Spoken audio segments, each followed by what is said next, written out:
My name is Caroline, and I am 34 years old. The phone rang at exactly 2 in the morning. I was sitting in my corner office in downtown Chicago, overlooking the city lights, with a glass of red wine in my hand. The caller ID showed the Dorado County Sheriffs Department. When I answered, a stern officer informed me that my parents, Brenda and Thomas, had just filed a formal harassment report against me. They claimed I had illegally shut off the power and water at the Lake Tahoe vacation home they were currently occupying. The officer told me I needed to cooperate and turn the utilities back on immediately because my parents were asserting squatters' rights to the property. I took a slow sip of my wine and looked down at the crisp documents spread across my mahogany desk. Right on top was a federal arrest warrant recently issued by the FBI. I smiled into the phone and kept my voice perfectly calm and polite. "That is fine, officer. Let them sleep peacefully in the cold and dark tonight.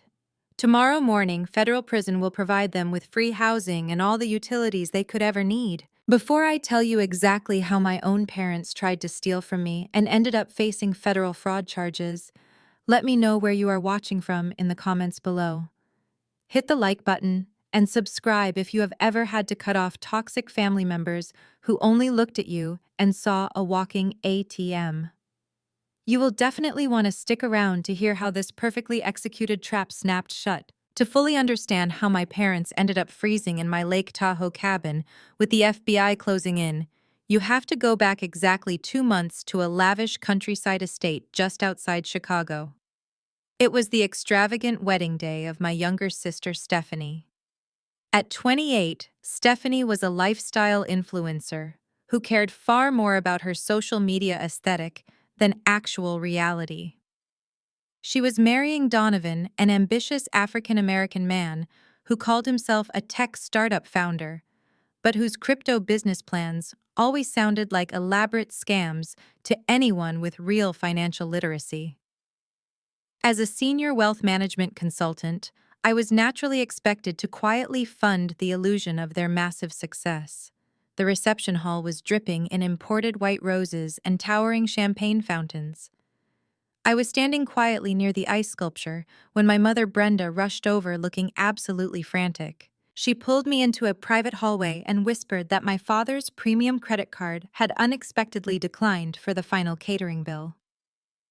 The upscale caterers were threatening to pack up the food right before the main dinner service. Without missing a beat, I handed over my own card to cover the $25,000 invoice. I had been quietly bailing my parents out of financial disasters for 6 long years, so writing a massive check to save the family reputation was nothing new to me. I simply returned to my table expecting a quiet thank you later in the evening. But the real shock came when my father stepped up to the microphone for his dinner toast. The champagne tower in the center of the grand ballroom stood 10 tiers high, catching the light of the crystal chandeliers. I stood near a massive floral arrangement of imported white orchids, calculating the exact cost of the display in my head. As a wealth management consultant in Chicago, I evaluate investments for a living. Looking around this lavish countryside estate, I saw a spectacularly bad investment masquerading as a fairy tale wedding. My younger sister Stephanie was holding court near the ice sculpture. She wore a custom designer gown that cost more than a luxury car, posing for photos with her bridesmaids while holding her phone at the perfect angle for her social media followers. Her new husband Donovan stood a few feet away laughing loudly with his groomsmen. Donovan was a smooth-talking African-American man who introduced himself to everyone as a tech startup CEO. Whenever anyone asked what his company actually did, he threw around buzzwords like decentralized finance and blockchain disruption. I had run a background check on his supposedly booming enterprise last month. It was an empty shell registered to a virtual mailbox. I checked my watch, wishing I could leave. I had purposely positioned myself near the exits, avoiding the main crowd. But in my family, staying out of the way never meant staying out of the wallet. My mother, Brenda, suddenly materialized beside me. Her face was flushed beneath her heavy makeup, and she was gripping her sequined clutch so tightly her knuckles were white. She grabbed my arm with bruising force and pulled me toward the service corridor behind the main banquet hall. "Caroline, we have a massive emergency," she hissed, her voice tight with panic. I pulled my arm away, smoothing the fabric of my dress. What kind of emergency? Before she could answer, my father, Thomas, appeared from around the corner. He was trailed by a man holding a digital tablet who looked incredibly unamused. This was the head caterer for the estate. Thomas wiped sweat from his forehead, giving me his signature look of manufactured distress. Caroline, thank goodness you are here. There has been a ridiculous mix-up with the bank. My credit card was flagged for fraud protection because of all the large transactions today. The bank froze the account, and this gentleman says he needs the final payment right now, or he will not serve the main course. I looked from my father to the caterer. How much is the remaining balance? $25,000 flat. The caterer said, his tone completely devoid of sympathy. Per our contract, the final installment must clear before the plated dinner service begins. If I do not have a working card in the next 5 minutes, my staff will begin breaking down the kitchen. I stared at my parents. You told me the wedding was fully paid off 3 weeks ago.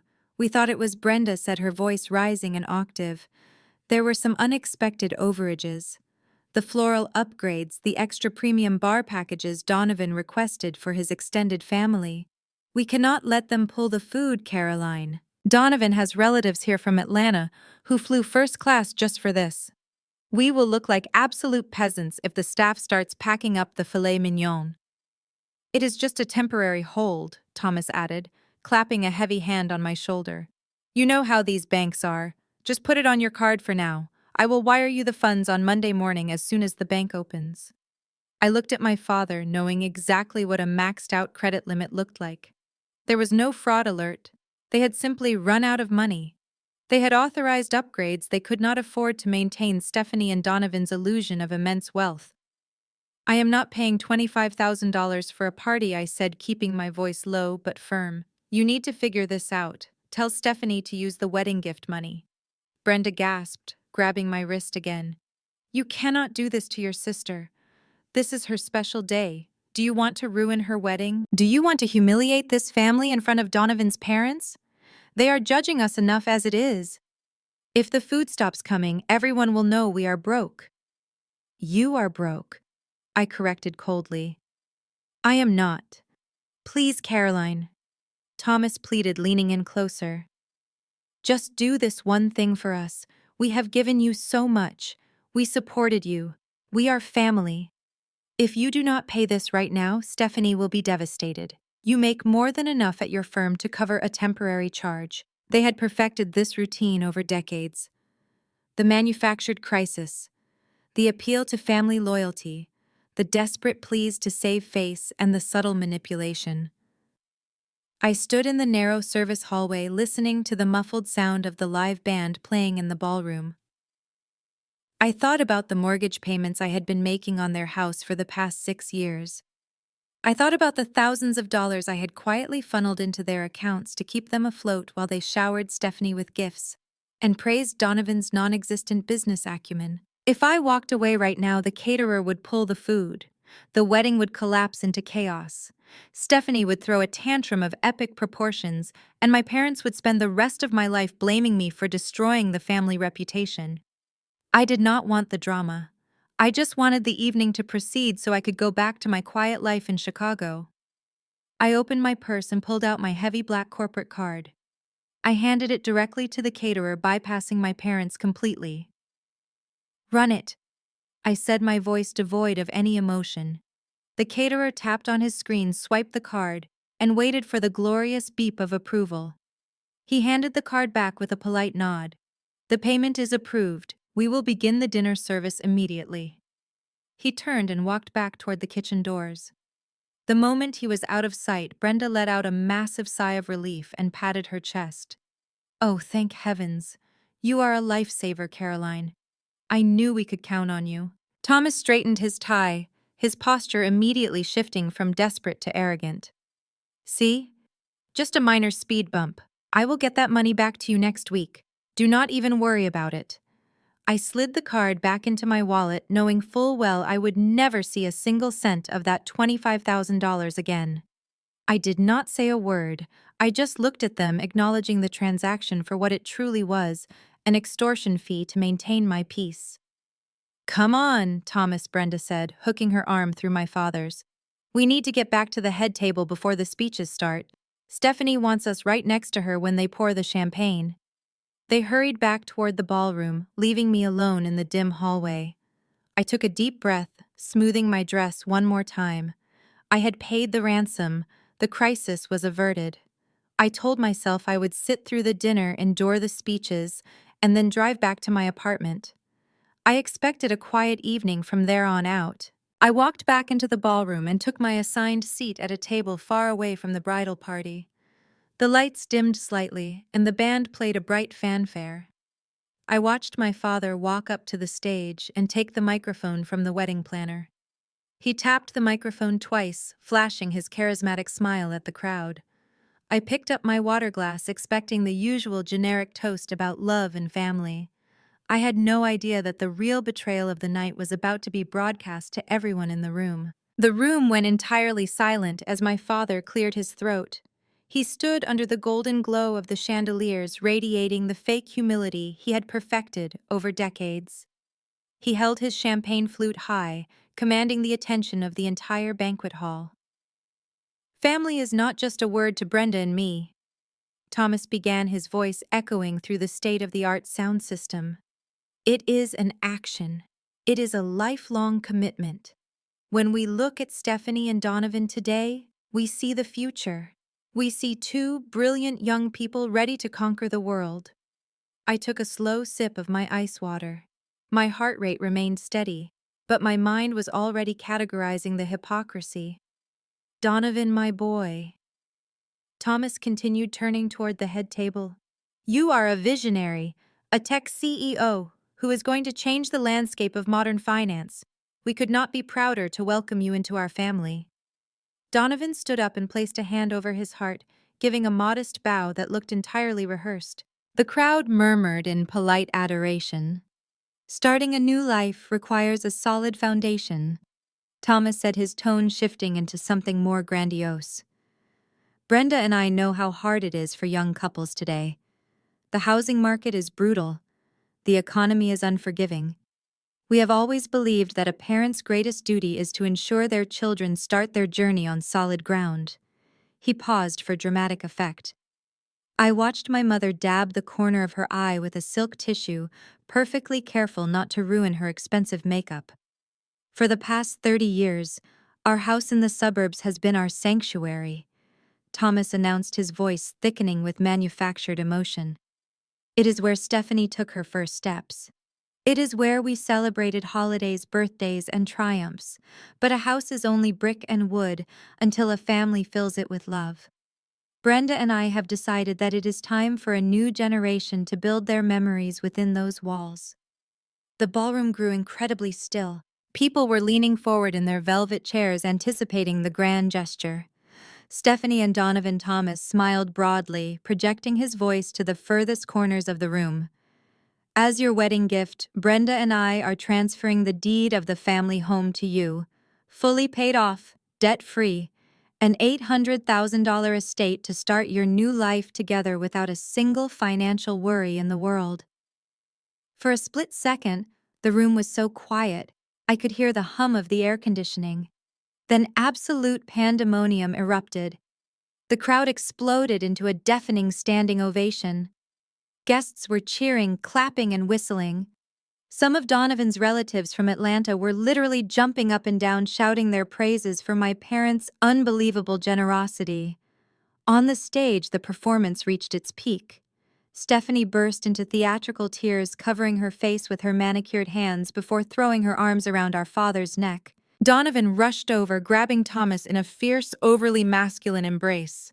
He then pulled my mother into a hug, burying his face in her shoulder, playing the role of the deeply moved and overwhelmed son-in-law flawlessly. I sat frozen in my chair at table 42. The glass of ice water in my hand was sweating, condensation dripping onto my fingertips.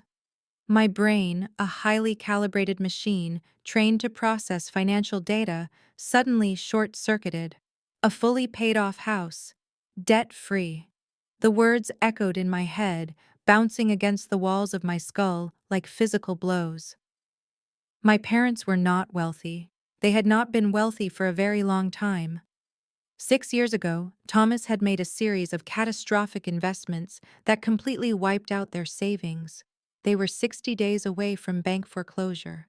Brenda had called me sobbing hysterically, threatening to end her life if they lost their status in the neighborhood. They had begged me for a bailout. As a wealth management consultant, I knew it was a terrible financial decision, but they were my parents. I stepped in. For 72 consecutive months, I had been transferring exactly $3,500 from my corporate account directly to their mortgage lender. I paid the property taxes. I paid the emergency maintenance bills when the roof leaked. I had sacrificed my own investment opportunities to ensure they had a roof over their heads. I had personally poured over $250,000 into that property to save it from the auction block.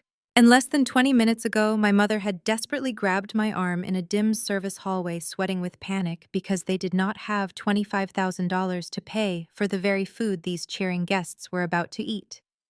Yet here they were, standing on a stage, bathed in warm light, graciously accepting the roaring applause of 300 people for giving away an $800,000 estate. An estate they did not own outright. An estate they were only living in because I was quietly bleeding my own bank accounts dry every 30th of the month to keep the bank away. They were handing my financial sacrifice to an arrogant influencer and a crypto scammer as a wedding present. My breathing grew shallow, but my face betrayed absolutely nothing. I looked around the room, watching the affluent guests wipe away genuine tears of joy at this display of ultimate parental love. Donovan raised his champagne glass to the room, soaking in the adulation. He looked like a man who had just won the lottery without buying a ticket. I slowly set my water glass down on the crisp white tablecloth. The standing ovation finally began to settle as people returned to their seats, chattering excitedly about the historic gift they had just witnessed. I looked directly at the head table. Brenda was smiling radiantly, waving to her friends in the front row. Then her eyes flicked toward the back of the room. She found me sitting alone in the shadows. For a fraction of a second, the triumphant smile dropped from her face. She saw my blank expression. She knew exactly what I was calculating. Brenda quickly looked away, grabbing her champagne flute and turning her back to me to engage Donovan in animated conversation. The betrayal was so profound, so meticulously calculated, that it bypassed anger entirely and settled into a state of absolute glacial clarity. They had used me as a silent ATM to fund their survival, only to turn around and use that exact same asset to buy the admiration of a roomful of strangers and secure the loyalty of a golden child who had never worked a hard day in her life. I picked up my silk clutch from the table and stood up. The main course was arriving, but I had suddenly lost my appetite entirely. I walked out of the ballroom, my heels clicking softly against the marble floor. I was not going to scream or throw a tantrum in front of these people. I was going to wait for them in the bridal suite. The bridal suite smelled of expensive hairspray and wilted lilies. I sat in a high-backed velvet chair in the corner of the room waiting. The distant thumping of the bass from the ballroom below vibrated through the floorboards. I crossed my legs and checked my watch. 11:45. The speeches were over. The cake had been cut. The bride and groom would be coming up here to change for their grand exit. I did not have to wait long. The heavy oak doors swung open. Laughter spilled into the quiet room. Stephanie walked in first, holding the train of her massive gown. Donovan followed close behind, holding a bottle of champagne by the neck. My parents brought up the rear. Brenda was fixing her hair, and Thomas was unbuttoning his tuxedo jacket. They were riding the high of their spectacular performance. "Oh, my feet are absolutely destroyed," Stephanie complained, kicking off her designer heels. "But did you hear that crowd? Everyone is going to be talking about this wedding for years. It was the perfect announcement," sweetheart Brenda said, beaming. "Your father delivered it beautifully. You two are set for life." I cleared my throat. The sound was quiet, but it cut through the celebration like a knife. 4 heads snapped in my direction.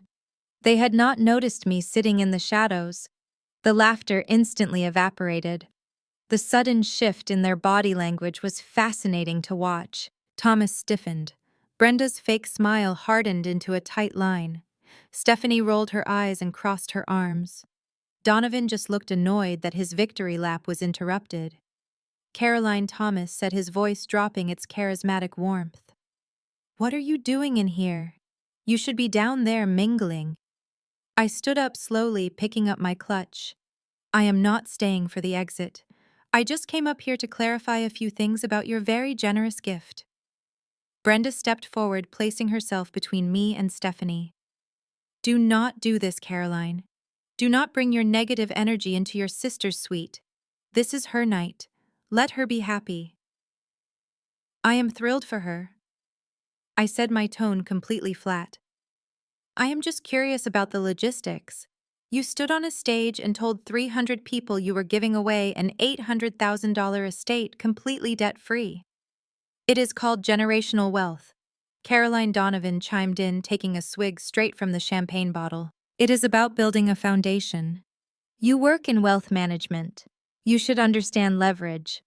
We are going to use that equity to scale my new Web3 platform. It is a massive power move for the family portfolio." I looked at my brother-in-law. He sounded like a walking podcast of financial buzzwords. He had no idea how the world actually worked. "Generational wealth implies you actually have wealth to pass down," I said. I looked directly at my father. "You do not own that house, Thomas. You have not truly owned it for 6 years." "Keep your voice down," Thomas hissed, glancing nervously toward the hallway. "People will hear you." "Let them hear," I replied, taking a step closer into the light. "I want to make sure Stephanie and Donovan understand exactly what they are inheriting. Because they are not inheriting a paid-off estate. They are inheriting a massive monthly mortgage, a mortgage that I have been paying."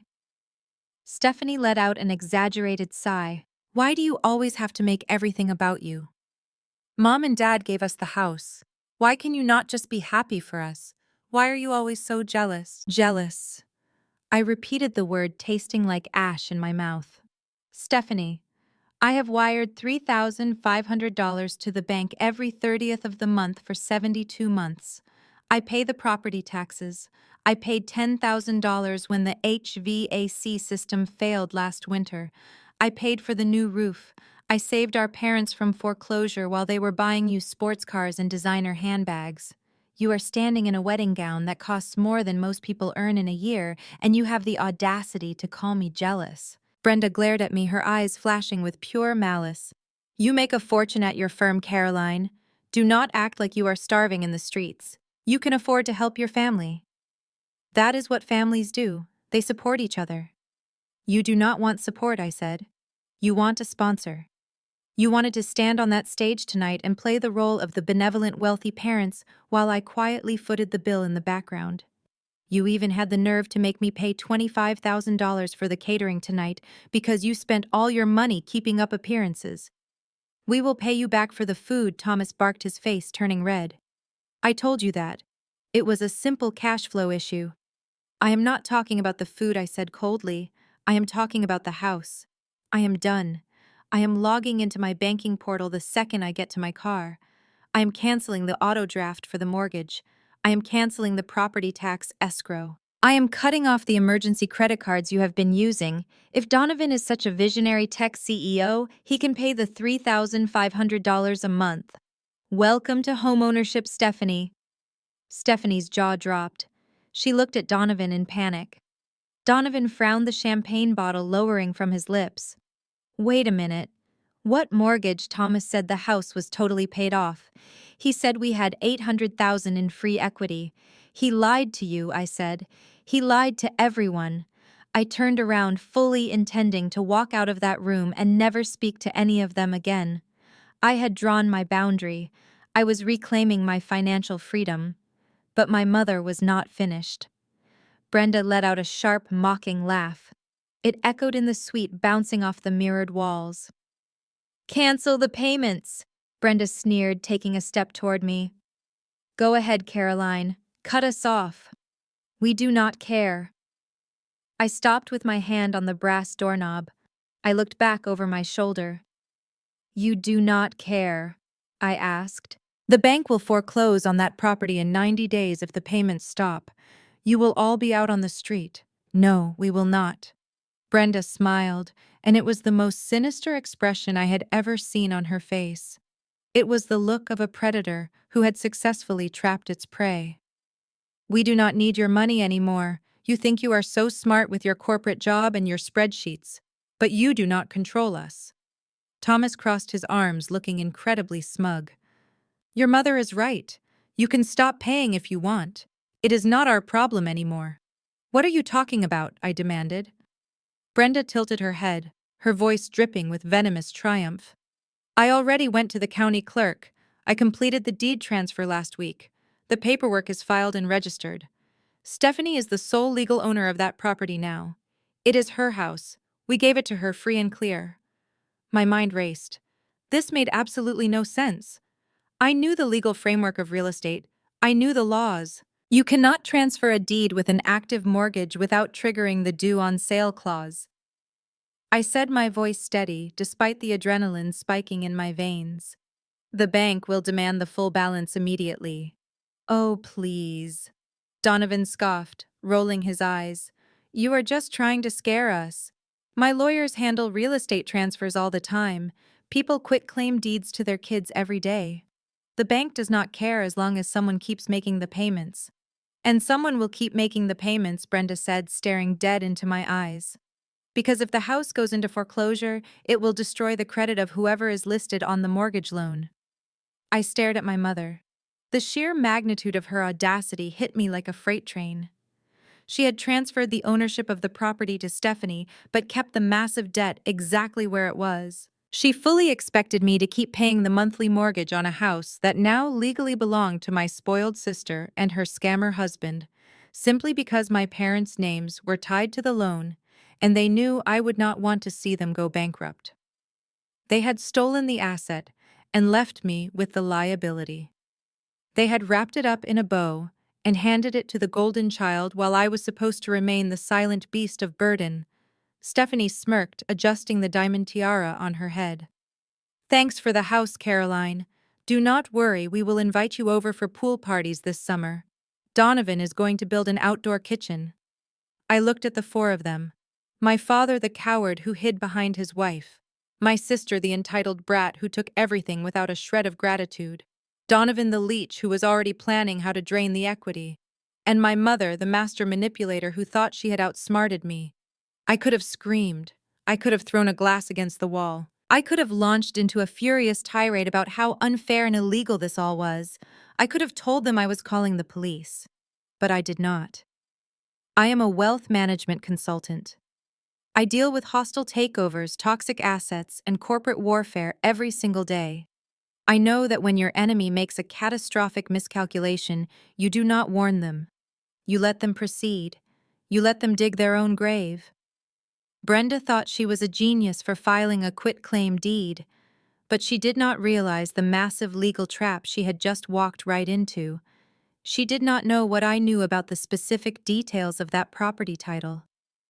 The silence in the room stretched out heavy and suffocating. They were waiting for me to break down. They were waiting for me to cry or beg or explode in anger. Instead, I let out a slow, quiet breath. I smoothed my dress. I looked my mother directly in the eyes, stripping every ounce of emotion from my face. I looked at her with the cold, clinical detachment of a mortician examining a corpse. Enjoy the house, Stephanie, I said. My voice was eerily calm, softer than a whisper, but it carried absolute finality. I turned the brass knob, opened the door, and walked out of the bridal suite. Caroline, wait! Thomas called out, a sudden note of uncertainty creeping into his voice.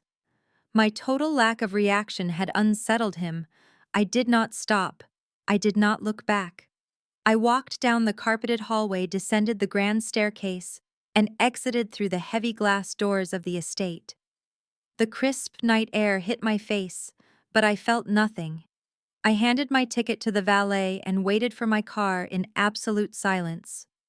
I climbed into the driver's seat, locked the doors, and started the engine. I pulled out of the estate, leaving the booming music and the flashing lights behind me. As I drove down the dark highway, heading back to Chicago, I reached for my phone on the passenger seat. I did not call my parents. I did not text my sister. I opened my contacts and blocked their numbers. I blocked Donovan. I blocked every aunt and uncle who had cheered in that ballroom. They wanted to play games with real estate. They wanted to steal assets and commit fraud to fund their delusions of grandeur. They thought they had won. They had no idea I was about to let them legally destroy themselves. 2 months passed in absolute blissful silence. 60 days of not receiving a single frantic text message about an overdrawn bank account. 60 days of not covering a random credit card charge for imported caviar or designer shoes. I had walked out of that bridal suite and severed the financial umbilical cord that had kept my parents afloat for the past 6 years. True to my word, I canceled the auto draft for the mortgage the next morning. I rerouted my property tax escrow back to my personal checking account.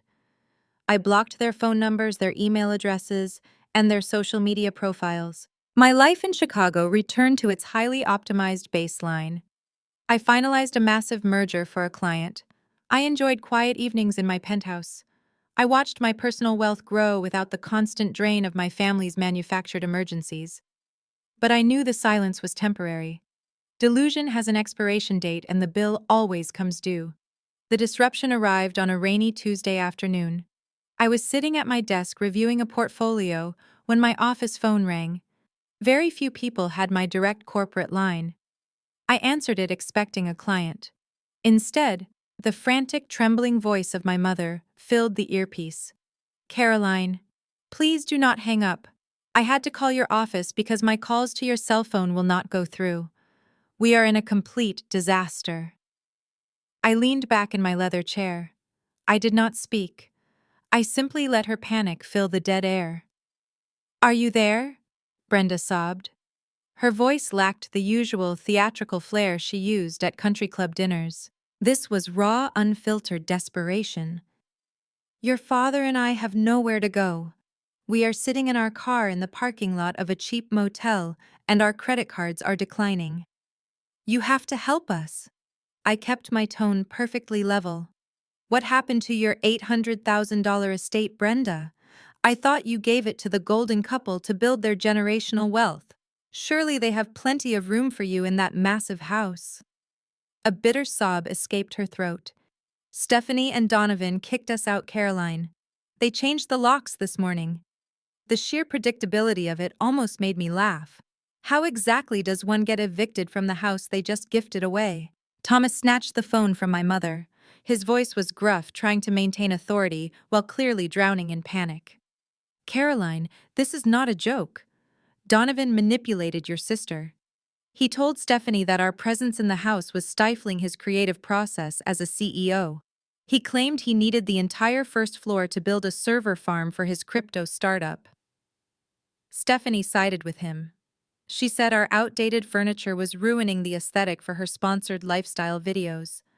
They packed our clothes into garbage bags and left them on the porch. So the tech visionary needed a server farm, and the influencer needed a better background for her videos. I spun a silver pen between my fingers, digesting the delicious irony. They took your asset and disposed of the liability. That sounds like a smart business move on Donovan's part. It is exactly what you taught Stephanie to do. "This is your fault," Thomas yelled, his temper flaring. "If you had not stopped paying the mortgage, they would not be so stressed about finances. Donovan said the bank has been sending warning letters. The stress is making him act irrationally." I stopped spinning the pen. "The bank is sending warning letters because the mortgage is in your name, Thomas. Donovan and Stephanie do not care if the house goes into foreclosure because their credit is not tied to the loan. You handed them the deed but kept the debt. You built your own trap and locked yourselves inside."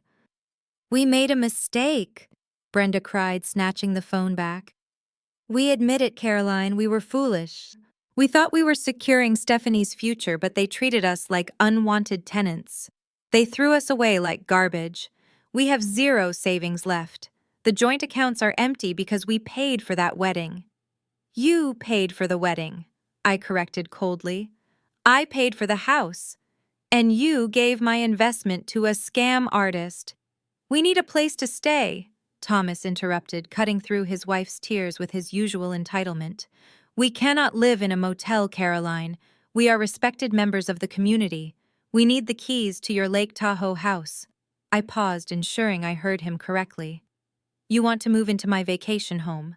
It is empty right now, Thomas insisted. We know you only use it a few weeks a year. It is a massive property. We will just stay there until we can figure out a legal way to get our primary house back from Donovan. You owe us this much, Caroline. We are your parents. You cannot leave us on the street. I looked at the framed photograph of the Lake Tahoe property sitting on my desk. It was a gorgeous multi-million-dollar cabin surrounded by pine trees, with floor-to-ceiling windows facing the water. It was my sanctuary. A place I bought with my own hard-earned money. The thought of their toxic presence polluting that space was entirely unacceptable. Let me be extremely clear, I said, my voice dropping to a glacial chill. You do not get to treat me like a disposable income source for 6 years, humiliate me at a wedding, hand my financial sacrifice over to your favorite child, and then demand the keys to my luxury vacation home when your golden child throws you out. Caroline. Please, Brenda begged. We are family. Family is an action, Brenda. You said that on the stage at the wedding, and your actions showed me exactly where I stand.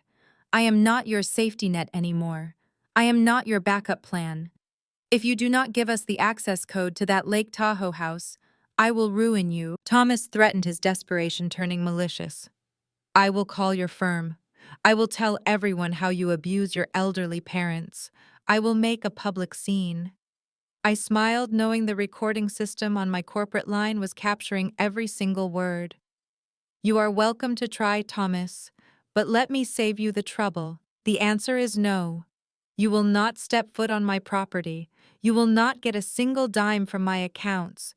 You made your bed with Donovan and Stephanie.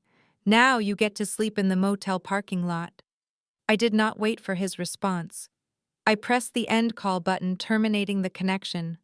The silence in my office returned sharp and satisfying. They were homeless, broke, and betrayed by the very people they had bankrupted themselves to impress. It was the exact definition of karma. But as I looked out at the Chicago skyline, I knew my father's pride would not allow him to accept defeat. A man like Thomas did not take no for an answer, especially when he felt entitled to everything I owned. My refusal would not stop them. It would only make them desperate. I knew they would try to force their way into the Lake Tahoe house anyway, and I was already planning exactly how to handle it when they did. The ping on my phone came exactly 3 days after I hung up on them. It was a Friday night. I was sitting on my velvet sofa in Chicago reviewing a quarterly earnings report for a corporate client. The notification on my screen was simple and glaringly bright. Motion detected at Lake Tahoe front entry. My pulse did not elevate.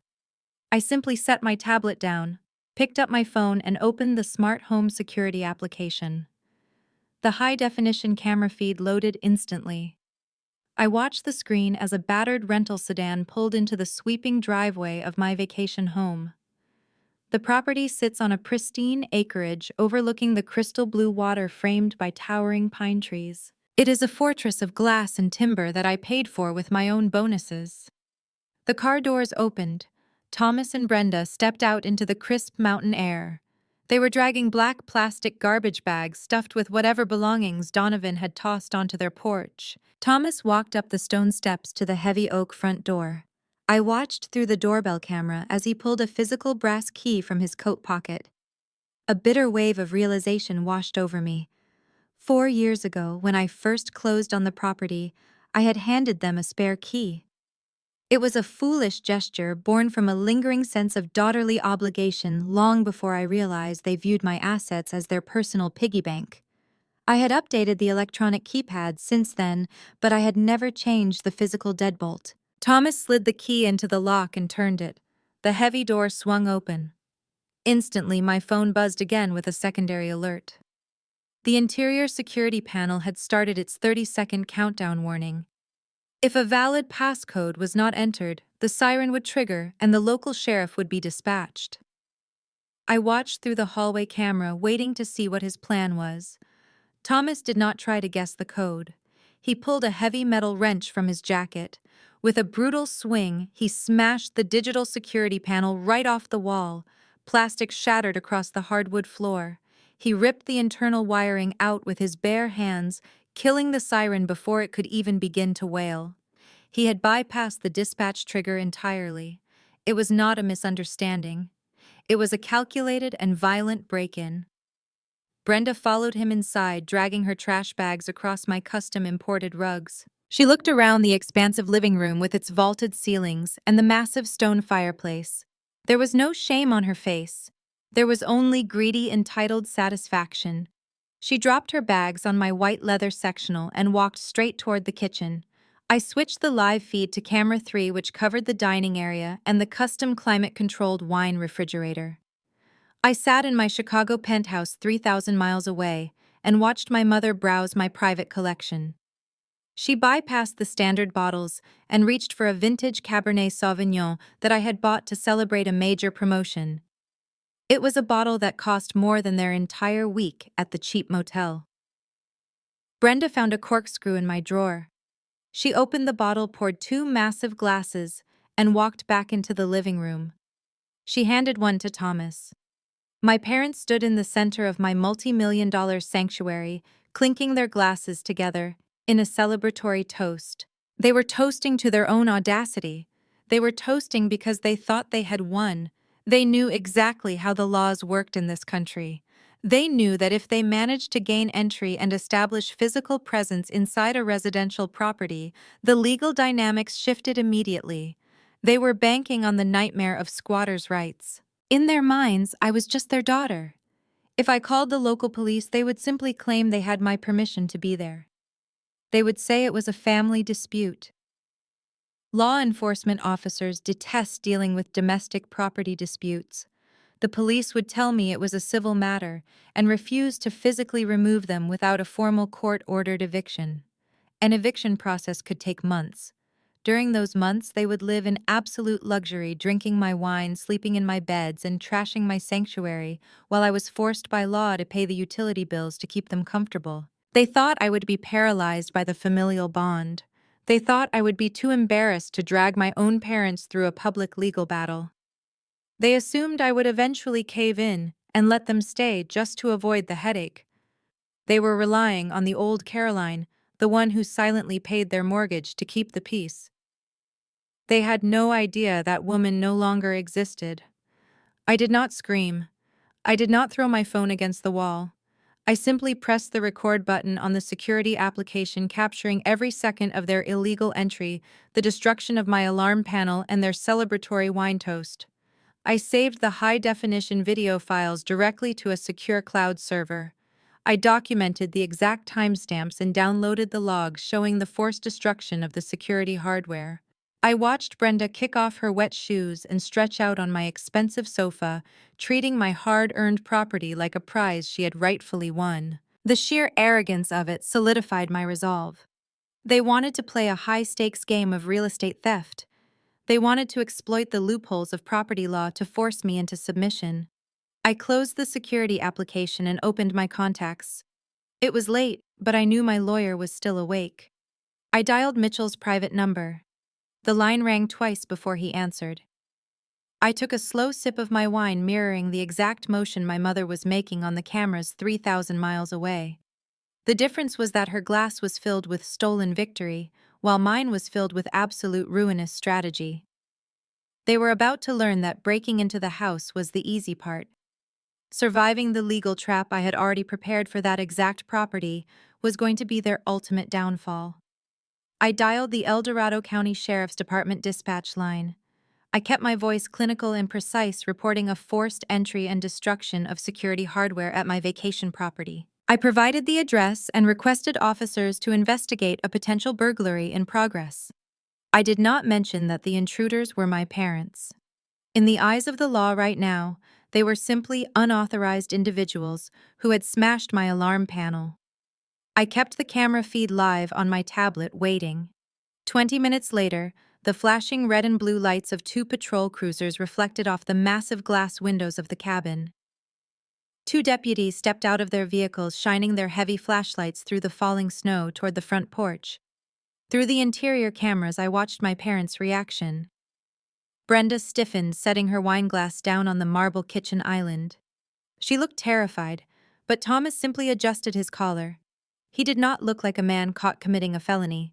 He looked entirely prepared. He patted Brenda's shoulder and walked to the front door, opening it before the deputies could even knock. "Good evening, officers," Thomas said, his voice projecting the warm, respectful authority of a suburban patriarch. "Is there a problem?" The lead deputy kept his hand resting near his duty belt. "We received a report of a break-in at this address. The property owner stated the security panel was destroyed. We need you to step outside and identify yourselves." Thomas let out a deep, exasperated sigh, stepping onto the porch with his hands clearly visible. "Officer, I apologize for the confusion.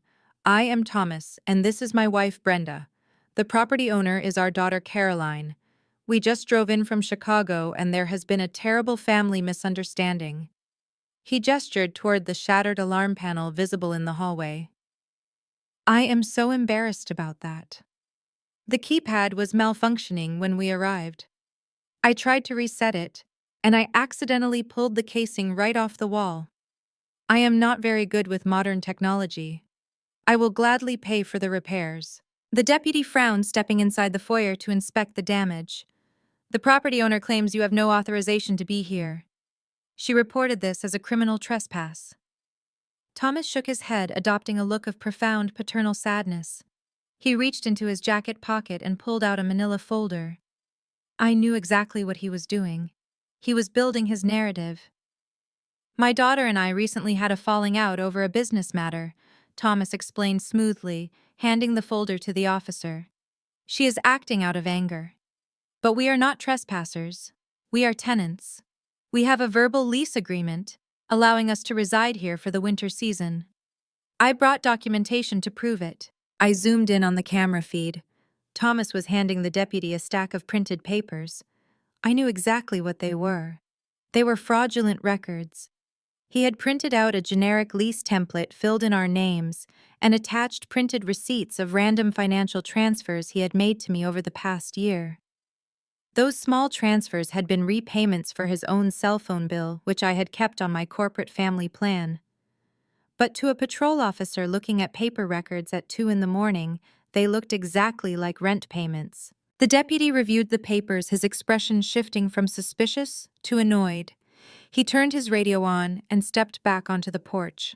"Dispatch, get the property owner back on the line." My cell phone rang almost immediately. I answered it, confirming my identity. "Mom, we are on the scene," the deputy said, his tone decidedly less urgent than before. "The individuals inside have identified themselves as your parents. They have presented us with documentation showing regular financial transfers to your accounts and are claiming tenancy under a verbal lease agreement. They also have their personal belongings moved into the bedrooms. They are not tenants," I stated firmly.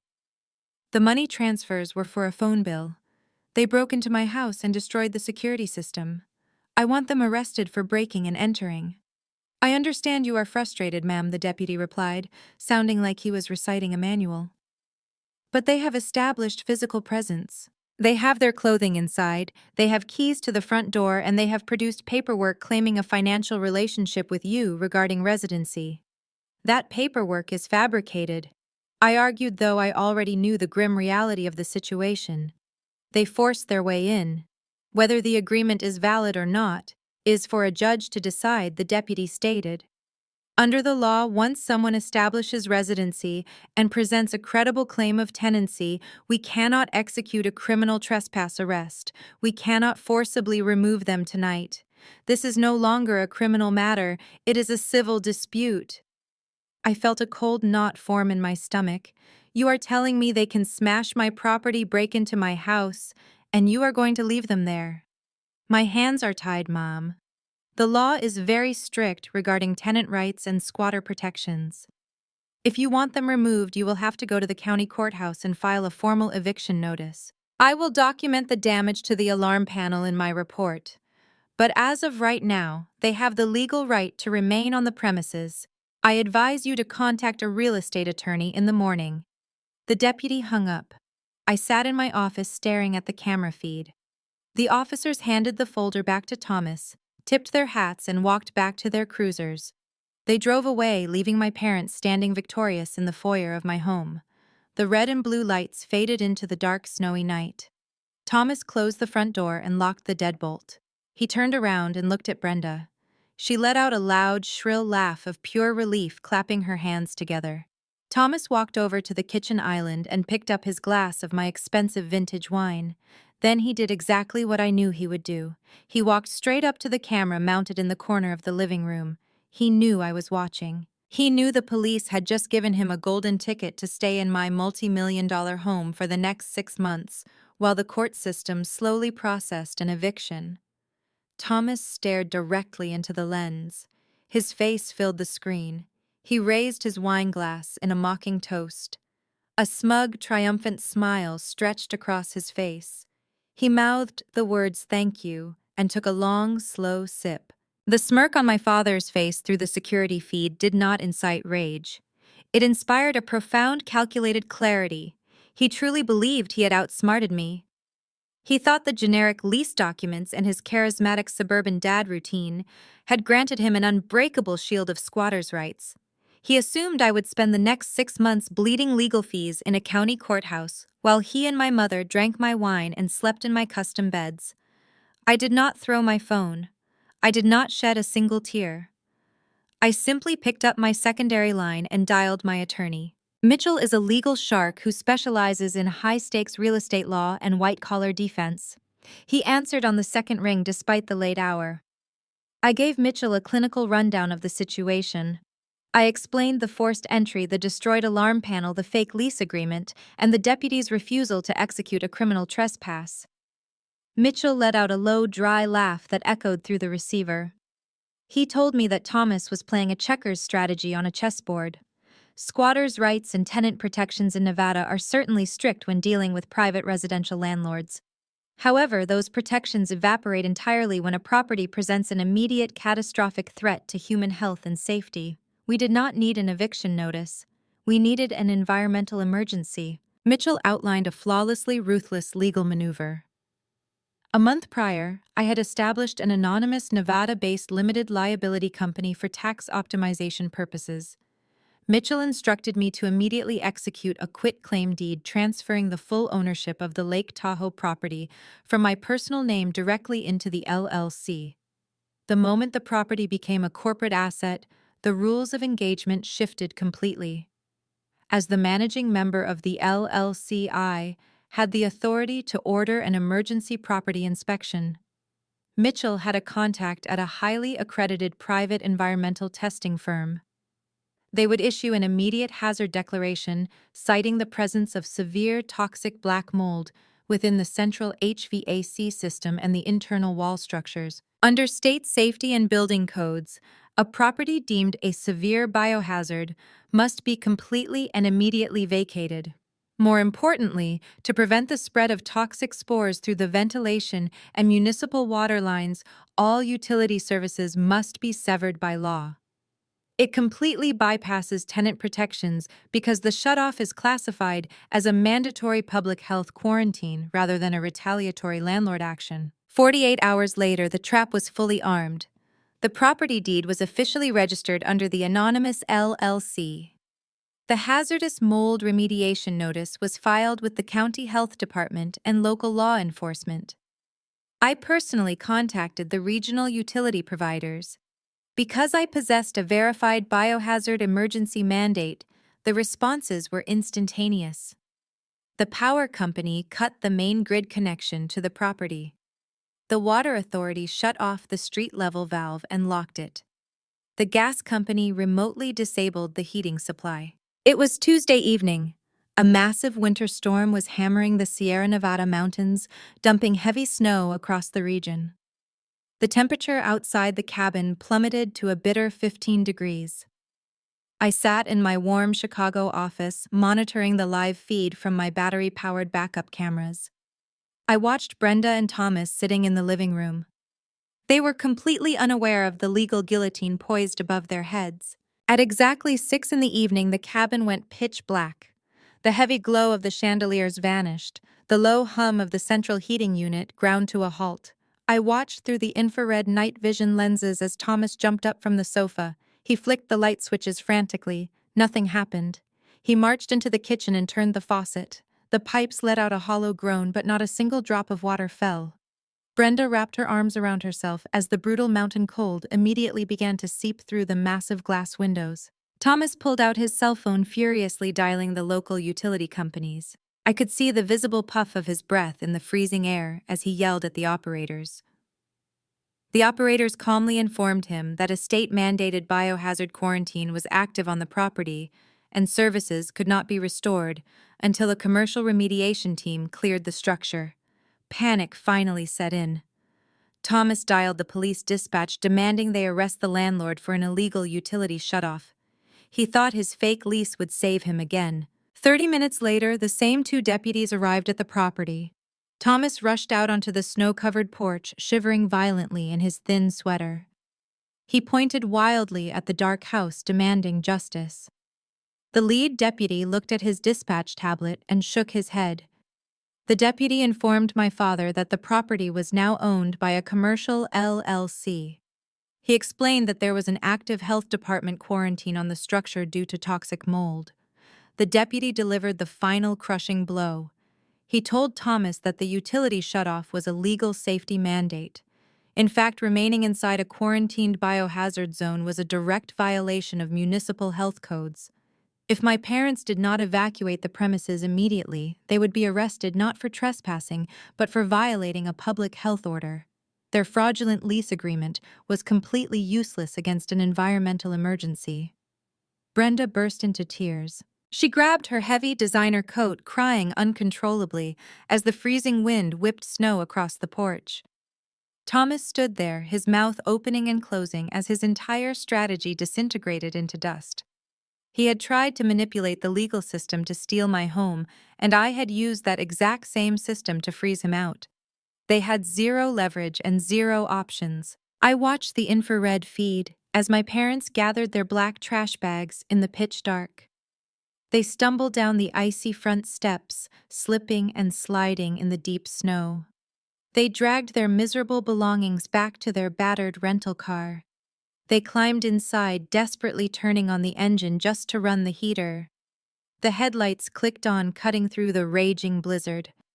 I watched their car slowly back out of my driveway and disappear into the dark, unforgiving Nevada winter night. They were homeless, freezing, and utterly defeated.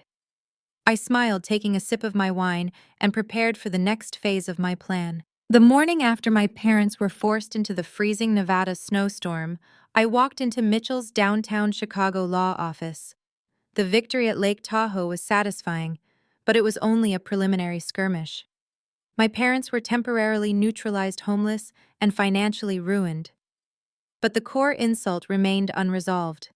Stephanie and Donovan were still living in the $800,000 estate that I had single-handedly saved from the auction block. They were sleeping in the master bedroom, hosting lavish dinner parties for their influencer friends, and pretending they had achieved the American dream through their own hard work. It was time to pull the rug completely out from under their counterfeit reality. I sat across from Mitchell at his massive glass conference table. The panoramic view of the Chicago River stretched out behind him, but my focus was entirely on the thick stack of manila folders resting between us. Mitchell wore his usual impeccably tailored suit, his expression sharp and alert. He already knew why I was there. I did not just want to evict my sister and her fraudster husband. I wanted to liquidate the entire asset.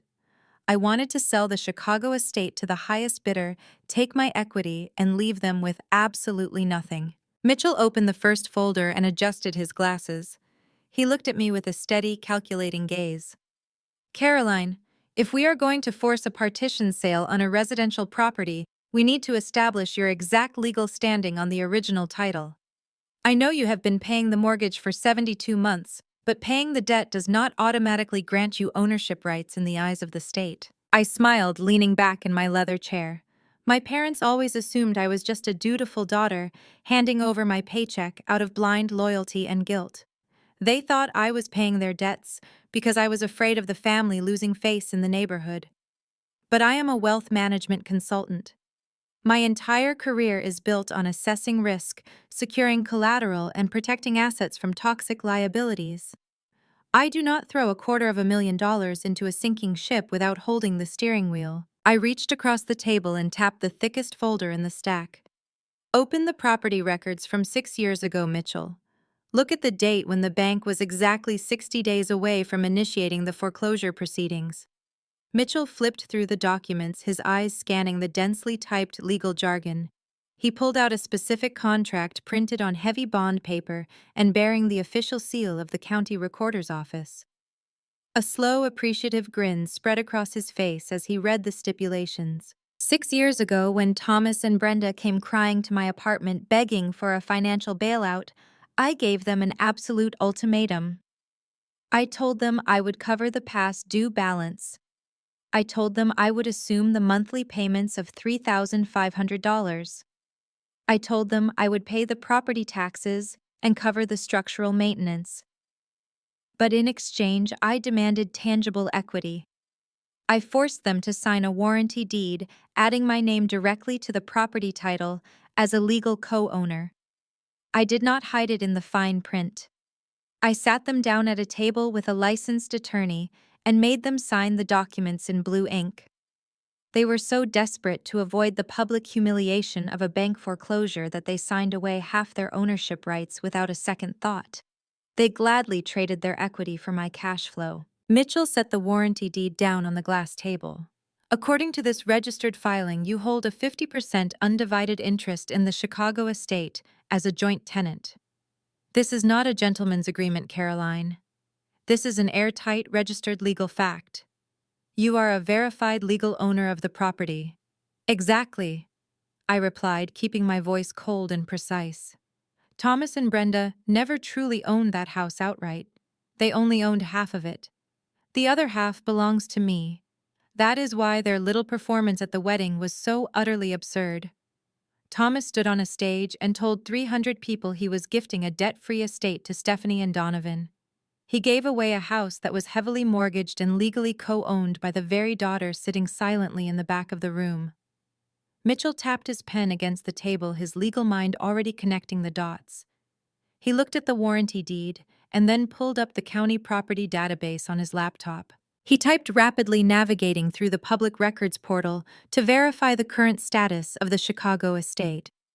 If you are a 50% legal owner, Caroline, then we have an incredibly massive problem here, Mitchell said, his tone shifting from appreciative to deeply concerned. He turned the laptop screen toward me so I could see the digital records. I leaned forward, inspecting the screen. The county database showed the most recent transaction history for the property. It displayed the exact quitclaim deed my mother had bragged about in the bridal suite. It showed that the property ownership had been transferred entirely from Thomas and Brenda directly into Stephanie's name. Donovan was also listed as a secondary owner due to their marital status. The county had officially registered the young couple as the sole owners of the $800,000 estate. That is legally impossible, I stated, feeling a sharp thrill of anticipation coursing through my veins. A quitclaim deed only transfers the interest that the grantor actually holds. My parents could only legally transfer their 50% stake to Stephanie. They cannot transfer my 50% stake without my explicit, notarized consent. My name has to be on that transfer document. I have to sign away my ownership rights for Stephanie to be listed as the sole legal owner of the property. Mitchell nodded, his expression turning deadly serious. He clicked a button on his laptop requesting a digital copy of the specific quitclaim deed that had been filed with the county clerk the week before the wedding.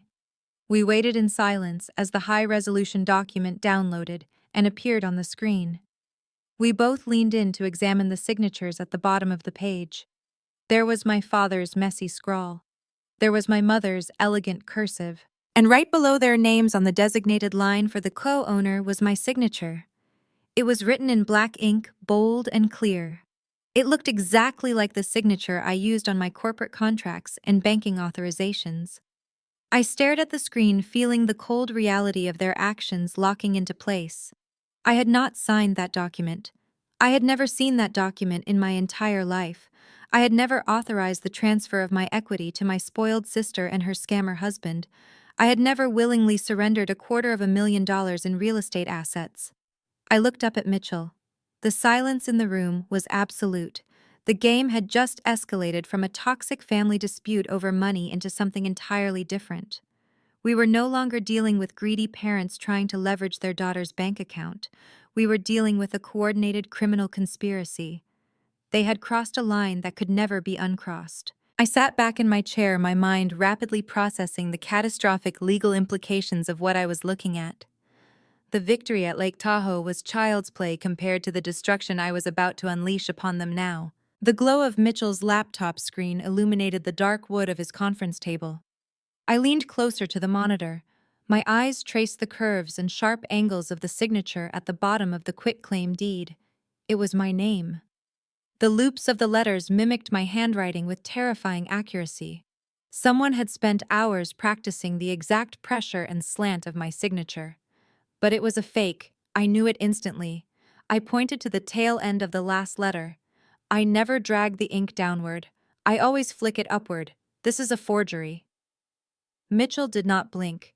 He simply zoomed in on the high-resolution scan. Forging a signature on a birthday card is a petty family dispute. Forging a signature on a legal document transferring a massive real estate asset is a profound escalation. My parents had not just lied to me. They had not just manipulated me. They had committed a premeditated criminal act. Thomas and Brenda had sat in a room, looked at a piece of paper worth hundreds of thousands of dollars, and deliberately signed my name to steal my equity. They handed my blood and sweat over to Stephanie and Donovan so they could play house. Mitchell adjusted his glasses. A signature alone cannot transfer a deed. He explained, his voice deadly serious. Real estate law requires strict authentication. Someone had to verify that you physically stood in front of them, handed over your government-issued identification, and signed this document under your own free will. He scrolled the document down to the bottom right corner. There, pressed firmly into the digital scan, was a circular black ink stamp, the seal of a licensed notary public. Mitchell read the name on the stamp aloud. He opened a new tab on his browser and accessed the state licensing database. I watched his fingers fly across the keyboard. Within 2 minutes, we had a profile. The notary operated out of a run-down strip mall on the outskirts of the Chicago suburbs. He offered check cashing services, bail bonds, and quick tax returns. He was not a high-end legal professional. He was a guy struggling to make rent. He was exactly the kind of desperate individual Thomas could walk up to with an envelope of cash. My father was a salesman by trade. He knew how to talk to people who needed money. He likely walked into that strip mall, handed over a few $100 bills, and spun a sob story about a busy daughter who could not make it into the office to sign some trivial family paperwork. Or maybe he just offered enough cash that the notary simply looked the other way and stamped the document without asking any questions at all. Either way, the notary had officially verified a phantom. He had authenticated a ghost. I looked at Mitchell. What exactly are we looking at here from a prosecution standpoint? I wanted to hear the full weight of the law spoken aloud. I needed to quantify the exact amount of destruction my parents had just invited into their lives. Mitchell folded his hands together, resting them on the table. We are looking at a multi-count federal indictment, Caroline. This is not a civil misunderstanding. This is title fraud. By filing a forged deed with the county clerk's office, they committed perjury and public record fraud. By transferring an asset worth nearly $1 million across state lines or through digital banking portals, they likely triggered wire fraud. The notary will lose his license and face jail time for falsifying official documents. But your parents? He paused, letting the gravity of the situation settle in the room. Your parents are looking at conspiracy to commit fraud and grand theft.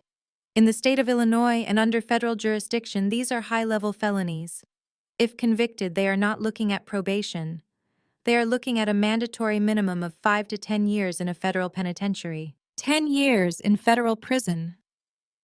I let the words wash over me. A normal daughter might have felt a sudden surge of panic or heartbreak. A normal daughter might have burst into tears at the thought of her aging parents wearing prison jumpsuits. But I had spent 72 months acting as their financial shield. I had given them every opportunity to live comfortably and honorably. Instead, they chose to orchestrate a felony just to ensure their golden child could continue living a life of unearned luxury. They risked federal prison just to spite me. The betrayal was so absolute it severed the final invisible thread of familial obligation tying me to them. They were no longer my mother and father. They were hostile actors who had stolen my assets. I felt an exhilarating sense of freedom. I was no longer bound by guilt or duty. The gloves were entirely off. "We need to contact the county recorder's office immediately," Mitchell said, reaching for his desk phone. "We will file an emergency affidavit of forgery. I will draft a cease and desist order to Stephanie and Donovan. We will notify the local authorities and the FBI field office about the fraudulent transfer. We can have this deed reversed and frozen by the end of the week." I placed my hand firmly over his. "Stop. Do not file the affidavit yet. Do not call the police." Mitchell stared at me, his brow furrowed in deep confusion. "Caroline, this is an active crime. They stole your house. If we do not report it immediately, they could attempt to sell the property or leverage it. We need to lock down the title right now before they do any more damage. I know exactly what they are going to do, Mitchell. That is why we are going to wait." I stood up and walked over to the floor-to-ceiling window, looking out at the sprawling city.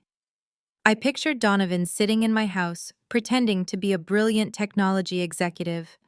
I thought about Stephanie posting videos online about her beautiful debt-free home. "Think about who we are dealing with," I said, turning back to face my lawyer.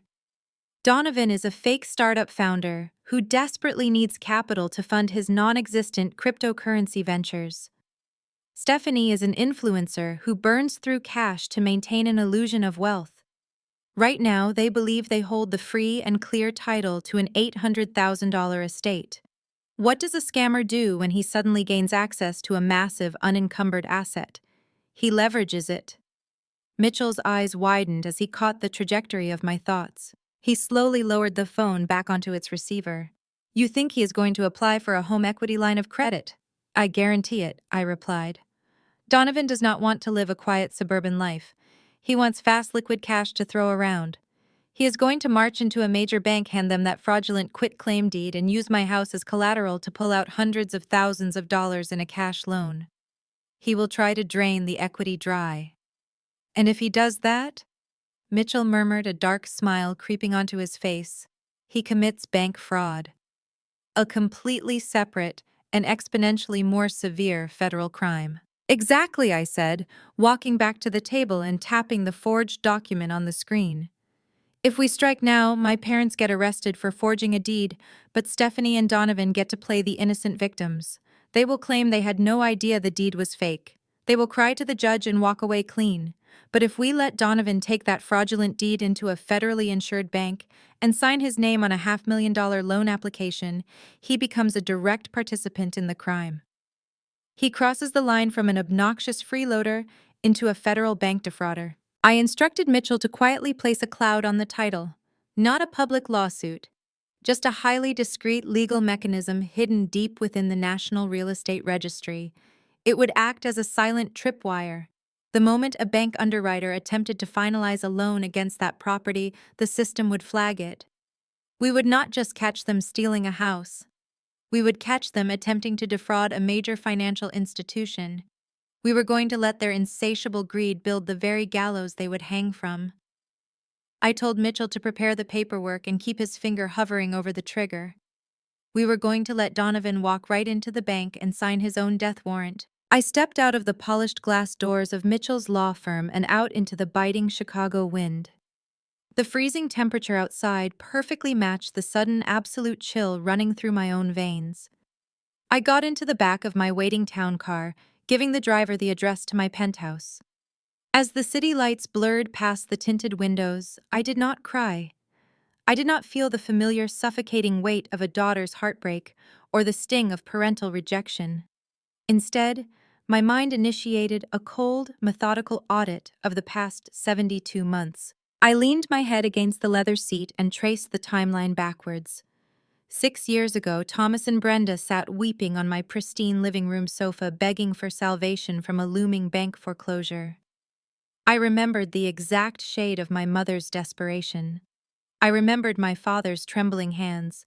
It had been a masterpiece of emotional manipulation. They had readily signed that warranty deed, granting me 50% equity with smiles of profound gratitude and tears of relief. Now the math finally made sense. They had never viewed that signature as a binding legal contract.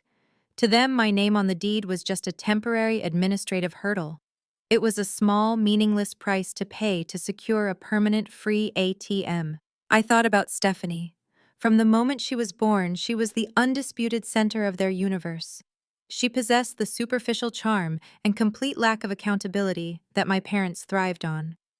She played the role of the perfect dependent daughter, allowing Brenda and Thomas to feel essential and powerful. I, on the other hand, was too independent, too analytical, and too intimidating. My financial success was an unspoken indictment of their own constant failures. They resented my wealth, but felt absolutely entitled to consume it.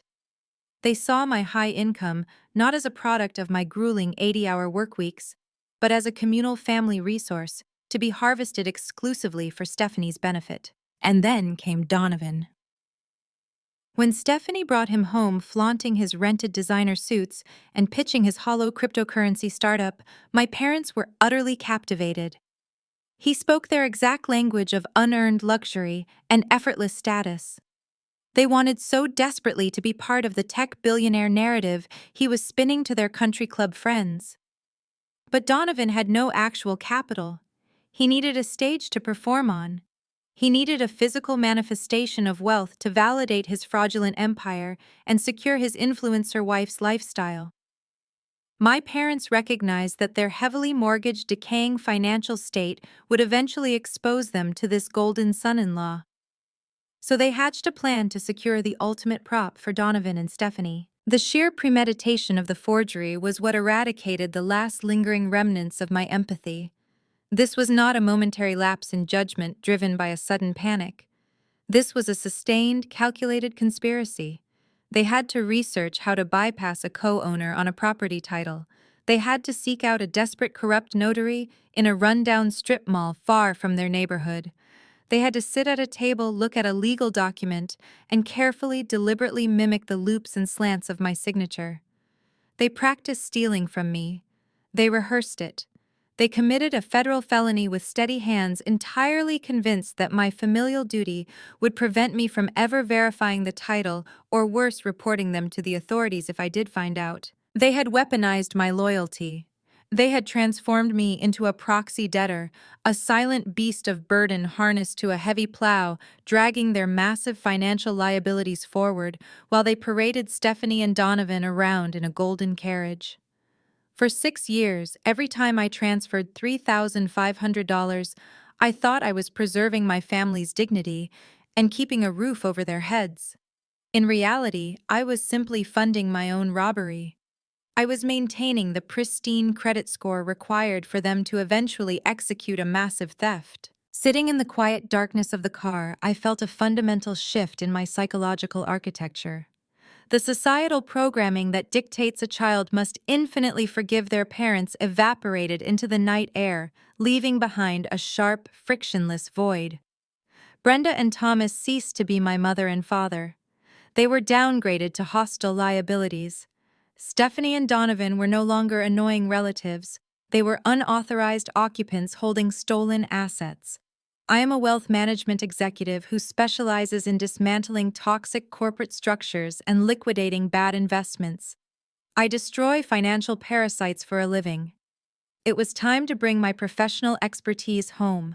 Any lingering desire to confront them, to scream at them, or to demand an apology vanished completely. Explanations were for people who still cared about repairing a broken relationship. I only cared about asset recovery and maximum punitive damage. They had chosen to play a high-stakes game of real estate fraud to fund a fake lifestyle for a fraudulent tech CEO. I was going to let them play. I was going to let them walk right into the casino place, all their stolen chips on the table, and then I was going to lock the doors and burn the entire building down around them. The car pulled up to my high-rise building. I stepped out into the freezing night feeling lighter and more dangerous than I ever had in my life. I walked past the concierge with a polite nod, stepping into the private elevator. By the time the doors opened to my penthouse, my plan was fully solidified. I would not say a single word to any of them. I would sit back, watch them bask in their stolen glory, and wait for Donovan's insatiable greed to trigger the federal trap I had just laid. The psychology of a thief dictates that they can never stop at just one crime. They always reach for more. And I was going to make sure that his next reach would be his absolute last. I walked back into Mitchell's office at 8 sharp the next morning. The skyline of Chicago was hidden behind a thick layer of gray winter clouds, but the fluorescent lights of his conference room were blindingly bright. Mitchell already had the paperwork spread out across the glass table. He had drafted a formal complaint for the state attorney's office outlining the forged signature, the corrupt notary, and the fraudulent transfer of the deed. He had his phone resting on top of the files, ready to make the call to the local authorities and the fraud division. "Caroline, we can have warrants issued by tomorrow afternoon," Mitchell said, leaning forward. "The county prosecutor will love this. It is a clear-cut case of real estate fraud. Thomas and Brenda will be taken into custody and the transfer will be nullified. We get your equity back immediately." I sat down across from him and looked at the neatly typed complaint. I reached out and pushed the stack of papers back toward him. "Throw it in the shredder," I said, my voice completely flat. "We are not calling the police. We are not calling the state attorney. We are not doing anything that alerts them." Mitchell stared at me as if I had completely lost my mind. He adjusted his glasses, looking from the papers to my face. "Caroline, they committed a felony. They stole $250,000 of your equity. If we do not report this right now, they could try to sell the estate." I shook my head. "They are not going to sell it, Mitchell. Selling it takes time. Selling it means packing up and moving. Stephanie is currently filming house tour videos for her followers, pretending she is a young, affluent homeowner who achieved the American dream. Donovan is hosting lavish dinners, playing the role of a highly successful startup founder. They are completely intoxicated by the illusion of their new wealth. But illusions cost money to maintain. I leaned forward, resting my elbows on the cold glass table. Think about Donovan's psychological profile. He is a smooth-talking scammer pushing a fake cryptocurrency platform. He has no venture capital. He has no actual revenue. He has been surviving on credit cards and my parents' misguided generosity. Right now, he is desperate for liquid cash to keep his startup charade alive and to fund Stephanie's expensive aesthetic. And suddenly he believes he is holding the free and clear deed to an $800,000 property. Mitchell's eyes narrowed as he began to see the outline of my strategy. "A con artist with an unencumbered asset will not sit on it," I continued. "He will leverage it. He is going to walk into a major financial institution, hand them that forged quitclaim deed, and apply for a massive loan. He will try to pull out hundreds of thousands of dollars in cash to fund his phantom company and buy his luxury cars. If we arrest my parents today for forgery," I explained, "my parents take the fall. Stephanie cries on her social media channels, claiming she is a victim of a tragic family misunderstanding. Donovan walks away with his hands clean, insisting he was just an innocent beneficiary of a wedding gift gone wrong. They escape without a single scratch. I do not want them to escape. I want Donovan to put his own signature on a fraudulent federal loan application." Mitchell let out a slow breath, leaning back in his chair.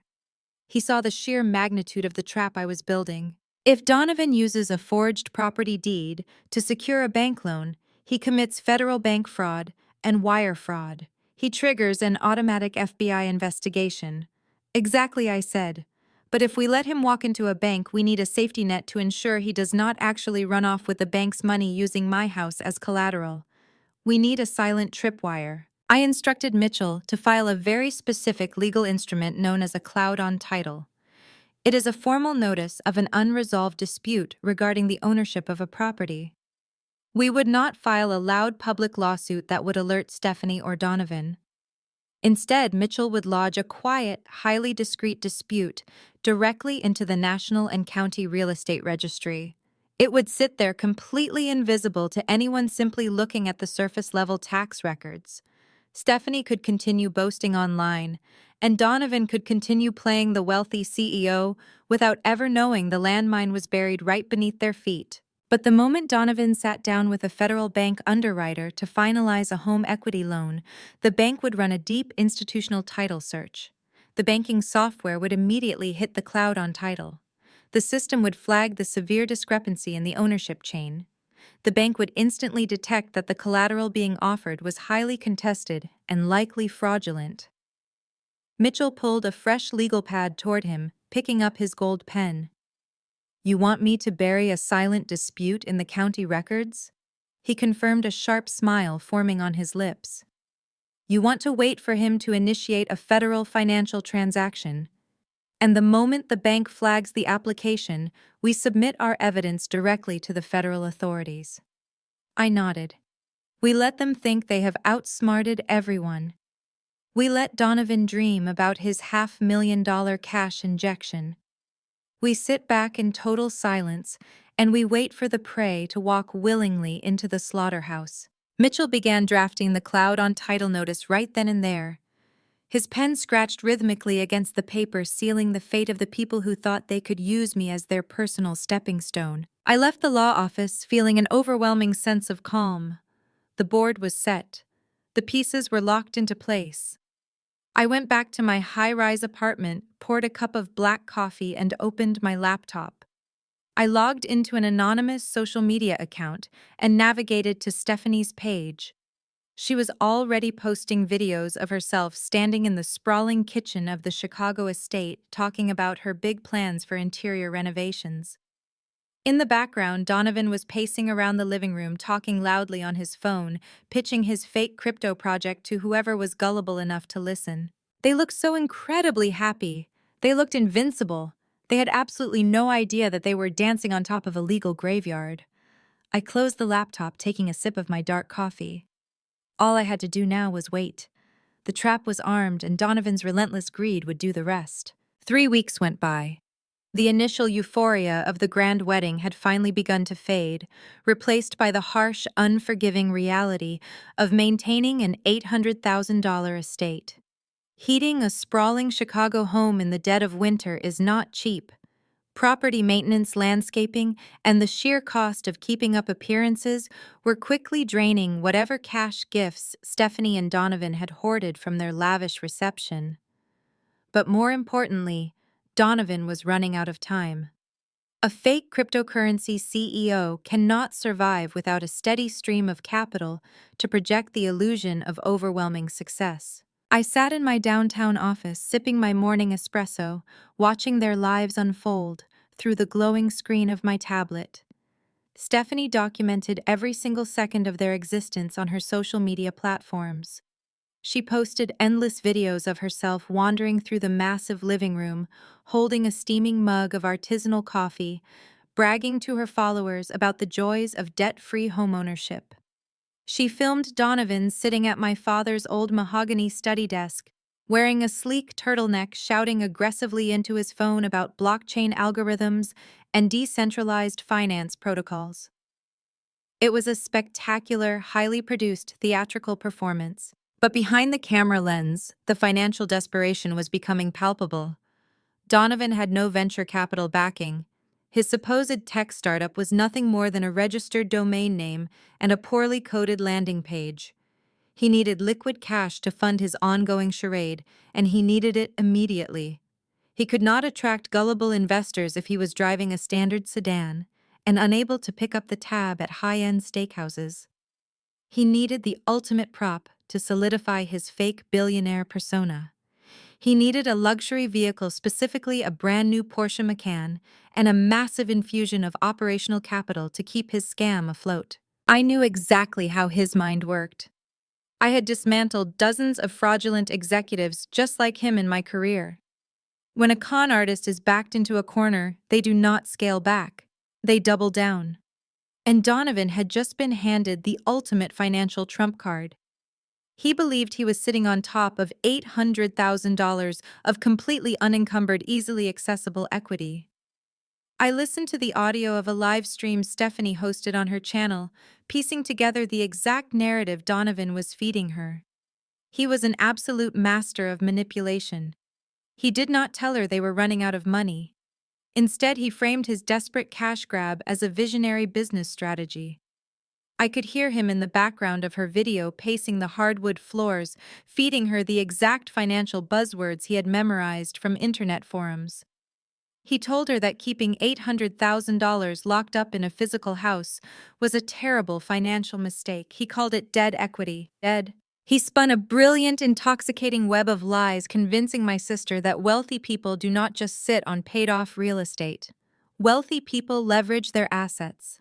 He explained that if they took out a home equity line of credit, commonly known as a HELOC, they could easily extract $500,000 in pure, untaxed cash. Donovan pitched it as the ultimate power move.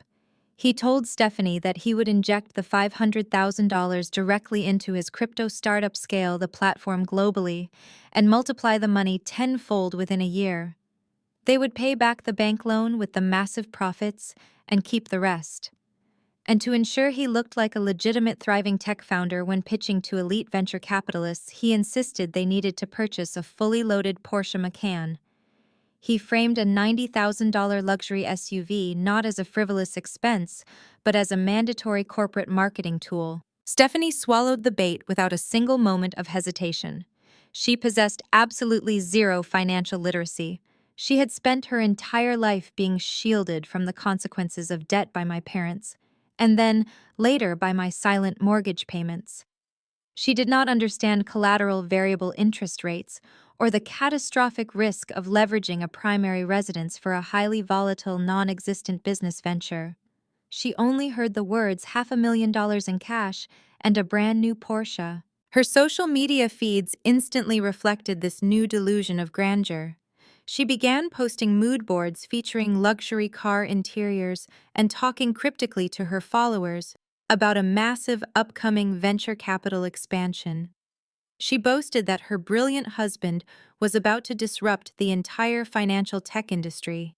She was completely intoxicated by the prospect of becoming the wealthy wife of a Silicon Valley-style titan.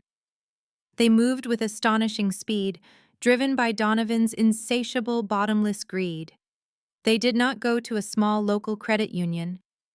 Donovan's ego demanded the prestige of a major, federally insured national bank.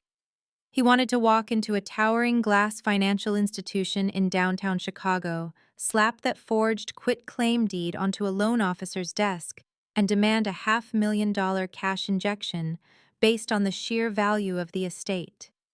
I watched Stephanie post a video of herself sitting in the passenger seat of their car. She was holding a thick manila folder, her freshly manicured nails tapping excitedly against the cardboard.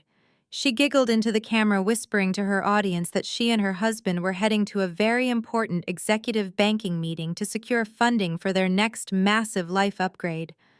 Donovan was wearing a sharp, tailored navy suit. He looked incredibly confident, flashing a brilliant, arrogant smile at the lens. He looked exactly like a man who believed he had successfully outsmarted the entire world. He believed he had stolen my house, humiliated my parents, and secured his own financial independence in one flawless, untouchable sweep. I locked my tablet screen and set it down on my pristine desk. A cold, terrifyingly calm smile spread across my face. They were driving straight into the heart of the financial district, clutching a piece of paper that was forged by a corrupt strip mall notary, entirely convinced it was their golden ticket to a $500,000 payday. They had absolutely no idea that a silent, invisible tripwire was waiting for them the moment they handed that folder to a federal underwriter. The trap was set, the bait was taken, and the devastating mechanism of federal law was about to snap their entire world in half. Mitchell poured 2 cups of dark roast coffee from the French press in his corner office. He handed one to me without saying a word. We sat in his spacious conference room with the gray Chicago skyline looming behind the floor-to-ceiling glass windows. On his sleek monitor, a highly specialized legal portal was open. As a real estate attorney dealing with high-stakes property disputes, Mitchell utilized software that directly tracked county deed registries and financial inquiries tied to specific addresses. We were not just guessing what my sister and her husband were doing. We were watching the financial gears turn in real time. The status of the Chicago estate had just updated in the National Registry. A major federally insured bank had officially initiated the underwriting process for a $500,000 home equity line of credit. Donovan had actually done it. He had taken the forged quit-claim deed, marched into a corporate bank branch, and formally applied to drain $500,000 of equity out of a house he did not legally own. I pulled my phone from my purse and opened my social media applications. Stephanie was currently broadcasting their supposed financial genius to the entire internet. She had just uploaded a 20-minute video to her lifestyle channel. I turned the volume up slightly so Mitchell could hear the sheer delusion radiating from the device. Stephanie was sitting in the driver's seat of a showroom model Porsche Macan at a high-end luxury dealership. She ran her manicured hands over the premium leather steering wheel, flashing her diamond rings at the camera. Her caption displayed in bold letters declaring that when your husband is a tech visionary, you do not have to wait for the things you want. She looked directly into the lens and began delivering a deeply condescending monologue about financial independence. I just do not understand people who slave away in corporate cubicles, Stephanie said, her tone dripping with toxic pity. She flipped her hair over her shoulder, leaning back into the expensive leather seat. People who work 80-hour weeks, making someone else rich while waiting for a meager paycheck. It is such a sad, limited way to live. They have no freedom. They have no vision. You have to be smart in this economy. You have to make your money work for you.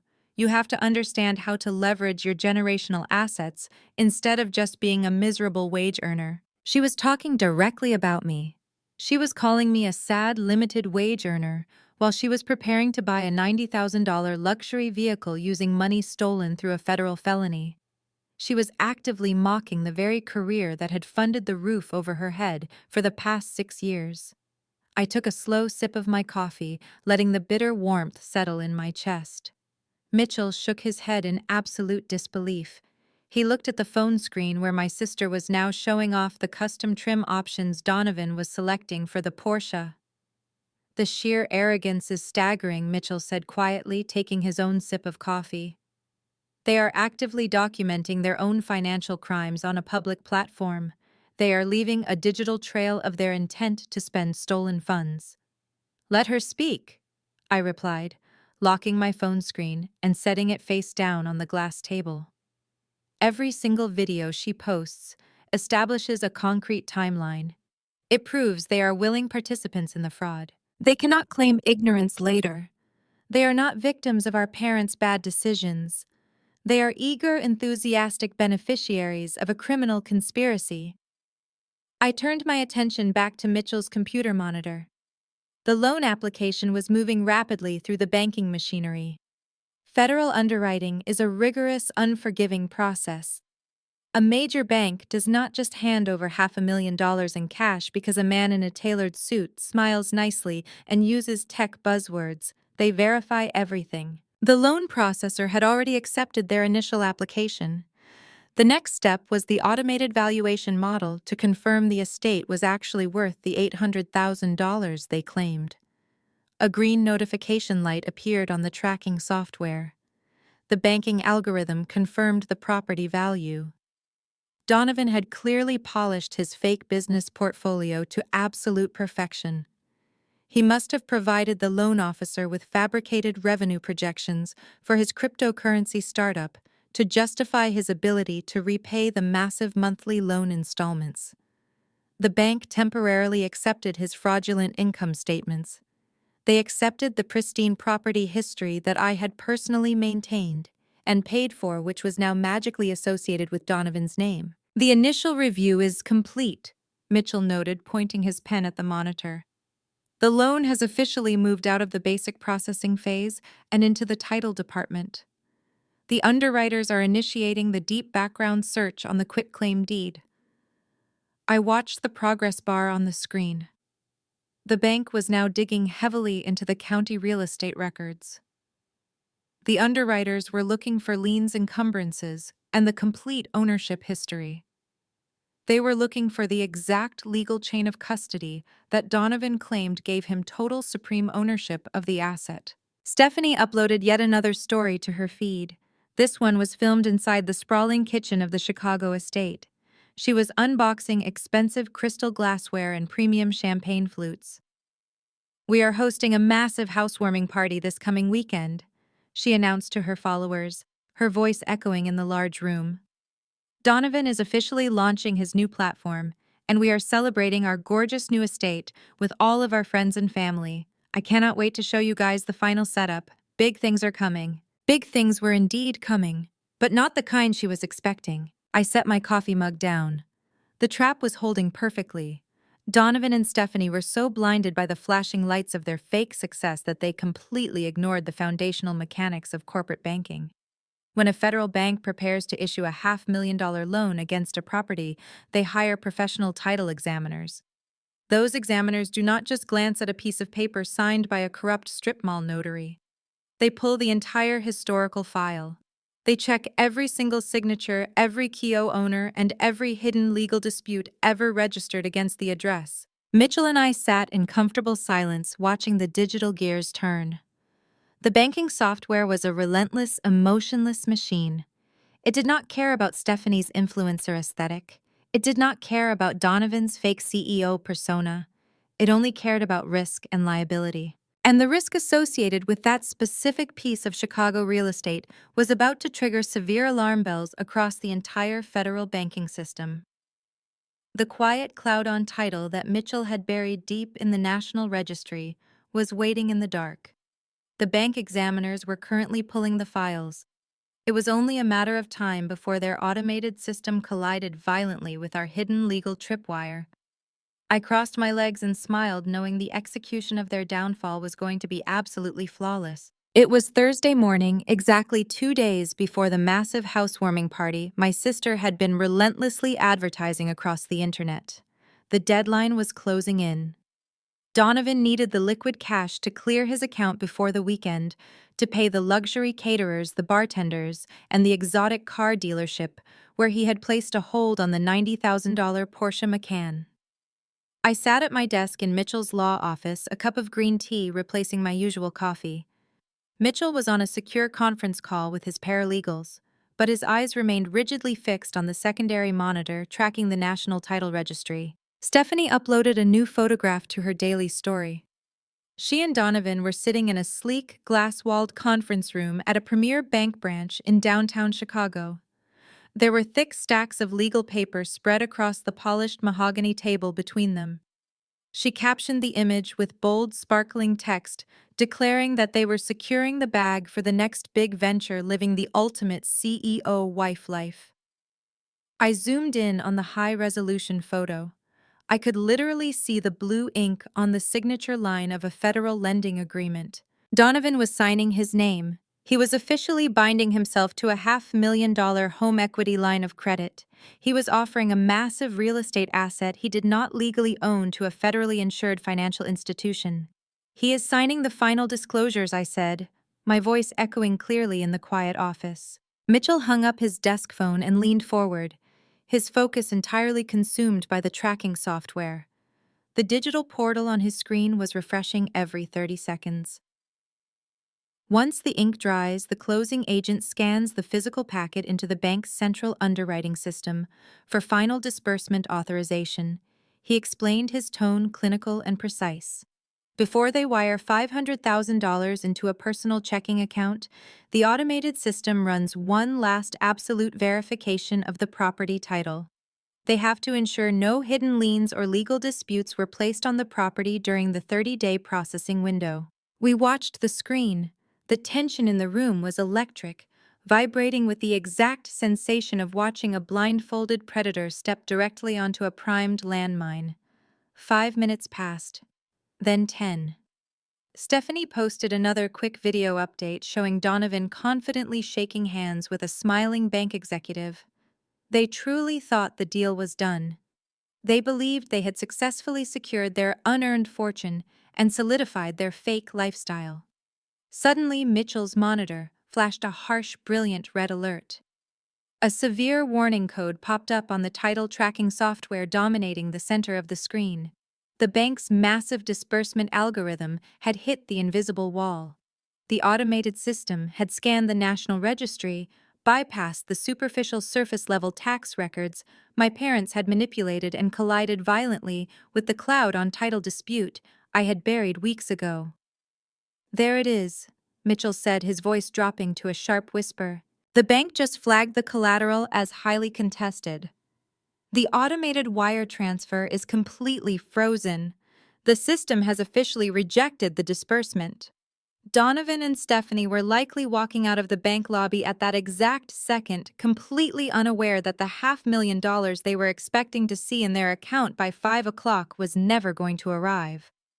The bank's internal fraud department was already receiving automated high-priority alerts regarding the severe discrepancy in the ownership chain. But I was not going to leave the destruction of my toxic family to some mid-level corporate bank investigator. I wanted the full, devastating, inescapable power of the federal government. I opened the heavy leather briefcase I had brought with me and pulled out a thick, meticulously organized dossier. I had spent the last several weeks compiling every single piece of evidence with surgical precision. It contained the original notarized warranty deed proving my 50% undivided ownership of the estate. It contained the forged quitclaim deed bearing the corrupt notary stamp that my father had purchased. It contained the certified financial records proving my 72 months of mortgage payments. It contained digital archives of Stephanie's social media videos where Donovan explicitly stated his intent to leverage the stolen property to fund his cryptocurrency startup. And now, thanks to the bank's digital footprint, we possessed the final fatal piece of the puzzle. We had verifiable proof of an attempted federal bank loan using fraudulent collateral. I slid the heavy dossier across the glass table to my attorney. "Send it," I commanded, stripping every ounce of mercy from my voice. Mitchell had a direct, highly placed contact at the FBI field office in Chicago. He worked closely with a senior special agent who specialized in white-collar crime, major financial fraud, and complex real estate theft. Mitchell scanned the final banking alert attaching the digital rejection code to our comprehensive criminal complaint. He typed a brief, highly technical email detailing the exact nature of the interconnected crimes.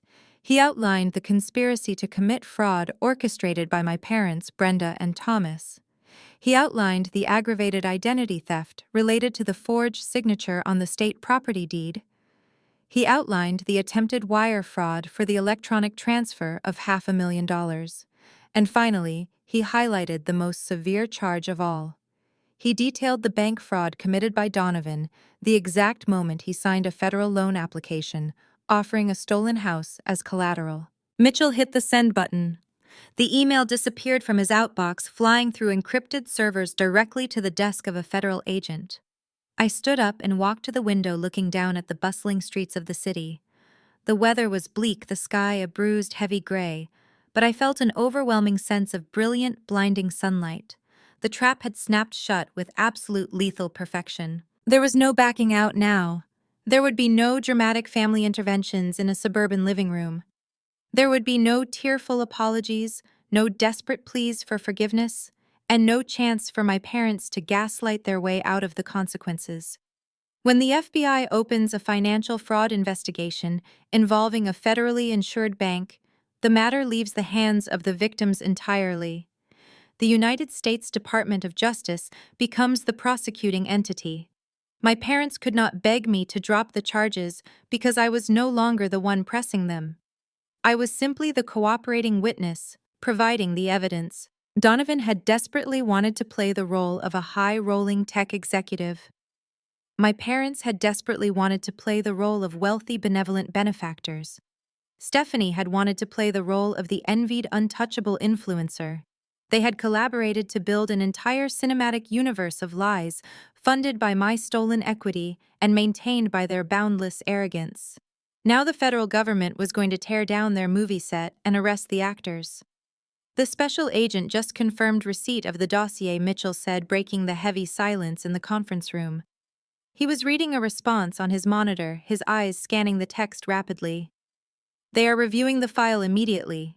Given the sheer severity of the bank fraud, the multi-jurisdictional nature of the wire transfer attempt, and the crystal-clear paper trail we provided, he expects to secure federal arrest warrants within 48 hours. 48 hours. I did the mental math instantly. That timeline meant the warrants would go live, and the strike teams would be deployed right in the middle of Stephanie and Donovan's extravagant housewarming party. They had invited over 100 guests, including my parents' country club friends, Donovan's fake business associates, and all of Stephanie's superficial influencer connections.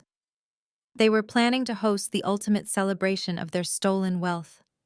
I smiled, my reflection staring back at me in the cold glass of the window. I felt a profound, chilling sense of peace. It was going to be the most spectacular, unforgettable party our family had ever thrown.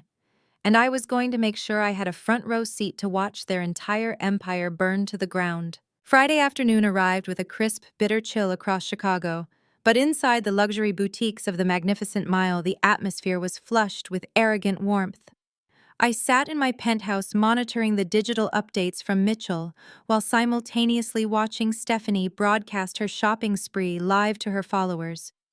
They were operating on the absolute certainty that $500,000 was currently traveling through the federal wire system directly into Donovan's business checking account. Donovan had meticulously planned his triumphant victory lap.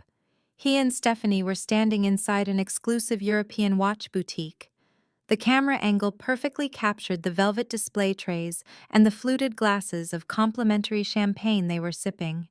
Stephanie was panning the lens across a row of diamond-encrusted timepieces, asking her audience to help her choose the perfect gift for her brilliant tech CEO husband.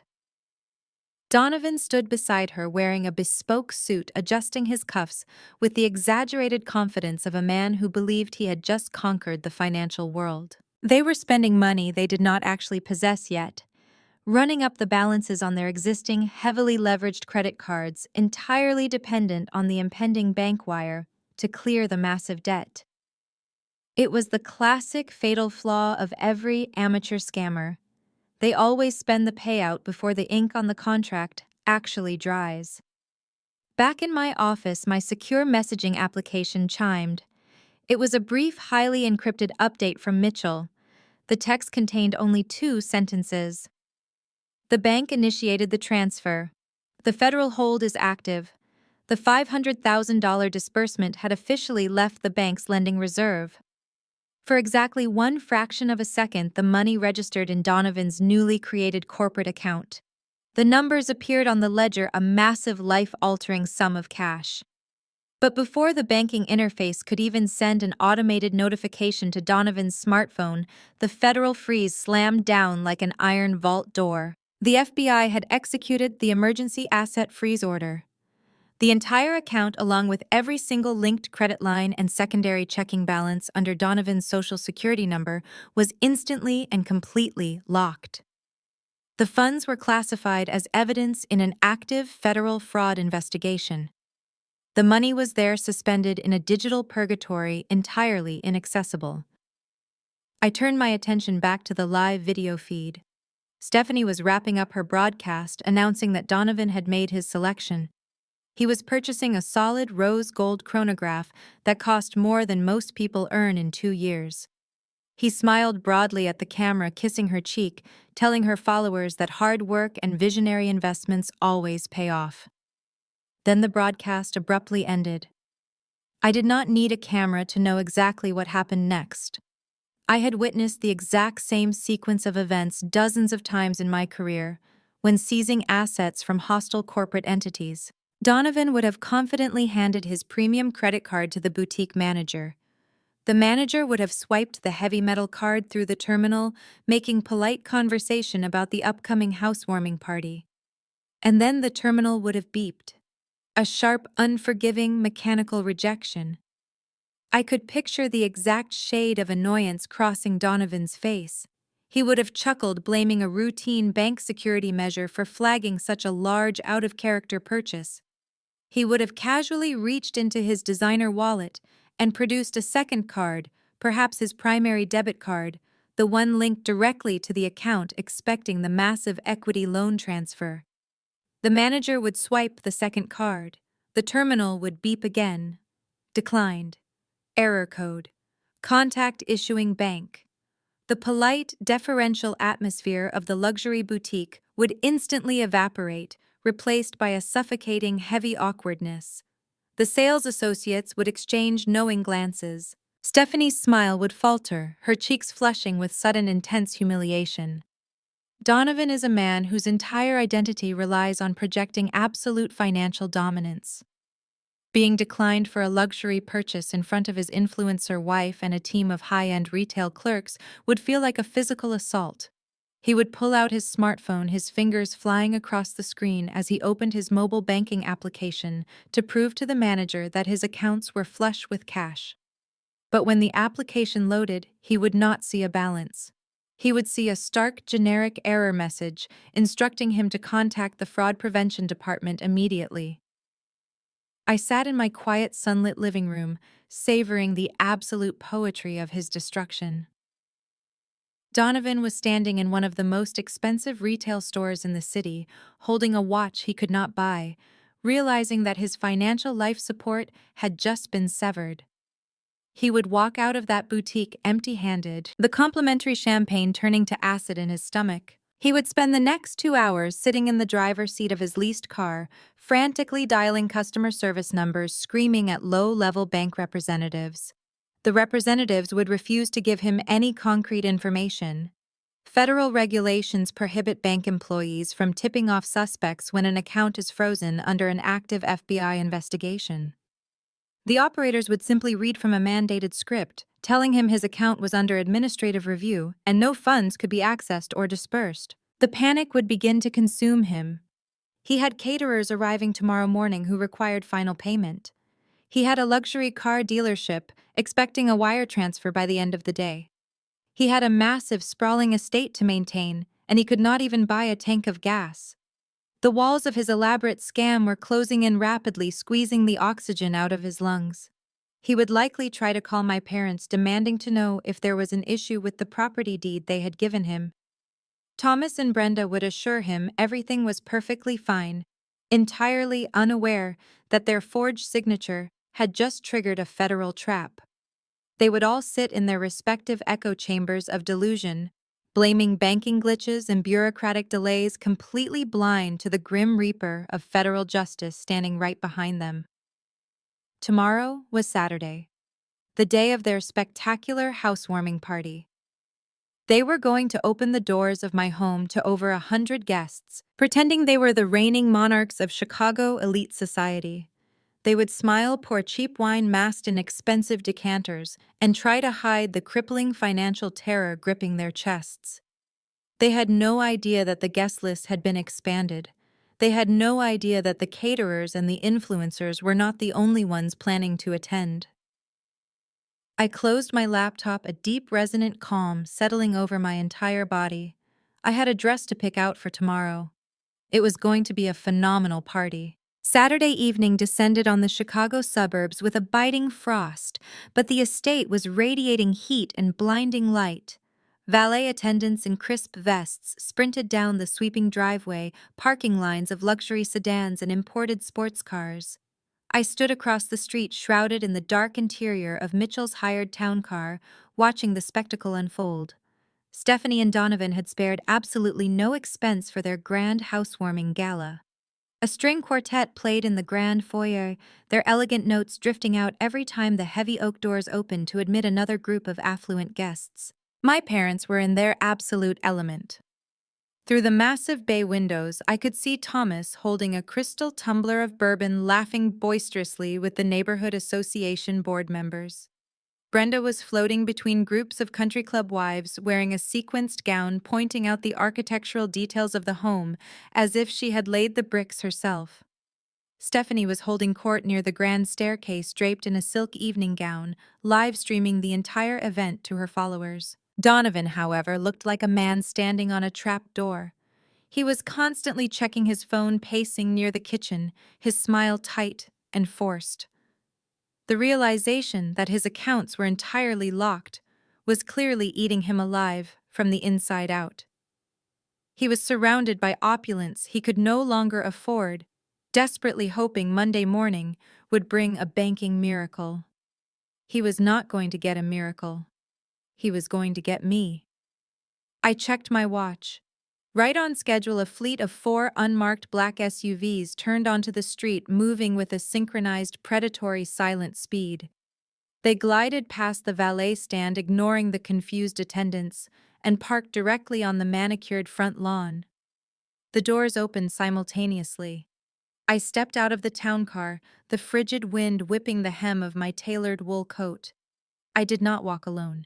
Following closely behind me was the local county sheriff, accompanied by 6 federal agents wearing dark tactical windbreakers with the bright yellow letters FBI printed boldly across their backs. We walked up the stone steps. I did not knock. I reached out and pushed the heavy double doors wide open. The transition from the freezing night into the warm, bustling foyer was instant. The string quartet was positioned right by the entrance. As the armed federal agents flooded into the hallway, the cellist faltered. The music ground to a screeching, discordant halt. The sudden silence rippled through the massive house like a shockwave. Over 100 guests stopped talking, turning their heads toward the front doors. Stephanie saw me first. Her eyes widened in absolute fury. She handed her recording phone to a bridesmaid and marched toward the foyer, her silk gown swishing angrily against the hardwood floor. "Caroline, what are you doing here?" Stephanie demanded, her voice echoing in the dead-silent room. "You are not invited. Get out of my house right now before I call security." I did not say a word. I did not even look at her. I simply took one step to the right, clearing the path. The lead FBI agent stepped forward, his badge visibly clipped to his belt. His expression was entirely devoid of emotion. He looked past Stephanie, completely ignoring her temper tantrum, and locked his eyes on the 2 older figures standing frozen near the fireplace. Thomas and Brenda. My father dropped his bourbon glass. It shattered against the stone hearth, amber liquid pooling across the floor. My mother let out a sharp, gasping breath, clutching her chest. They recognized the jackets. They recognized the inevitable consequence of their actions, walking straight toward them. Thomas and Brenda, the lead agent, announced, his voice carrying the booming, unquestionable authority of the federal government. "Step away from the crowd and keep your hands where I can see them." The wealthy guests scrambled backward, parting like the Red Sea, desperate to distance themselves from whatever disaster was unfolding. Whispers erupted across the room as the agents quickly moved in, forming a tactical circle around my parents. "Officer, what is the meaning of this?" Thomas tried to muster his usual arrogant bluster, but his voice cracked violently. "This is a private residence. We are hosting a party. You cannot just barge in here. You are under arrest by order of the United States Department of Justice," the agent stated, pulling a pair of heavy steel handcuffs from his belt. The metallic click echoed sharply in the silent room. "You are being charged with conspiracy to commit fraud, aggravated identity theft, and title fraud." Brenda began to hyperventilate, her knees buckling slightly. She reached out for my father, but an agent firmly grabbed her wrist, twisting her arms behind her back. "This is a mistake. This is..." Brenda shrieked, her carefully curated country club persona shattering into a million pieces. "We did not steal anything. It is our house. We gave it to our daughter. Caroline, tell them it is a misunderstanding." I stood perfectly still, my hands resting in the pockets of my coat. I looked my mother directly in the eyes. I let the absolute zero temperature of my gaze freeze the remaining breath in her lungs. "You bribed a corrupt notary public in a strip mall to forge my signature on a federal quitclaim deed," I said, my voice carrying clearly across the silent, horrified room. "You transferred a co-owned asset into Stephanie's name and committed a federal felony. The notary confessed to the FBI an hour ago. He gave them the security footage of you handing him an envelope of cash." The gasps from the surrounding guests were audible. The country club wives who had just been praising Brenda's generosity were now staring at her in absolute utter disgust. Donovan pushed his way through the crowd, his face pale and sweating. "Wait a minute," he stammered, holding his hands up defensively. "We had nothing to do with this.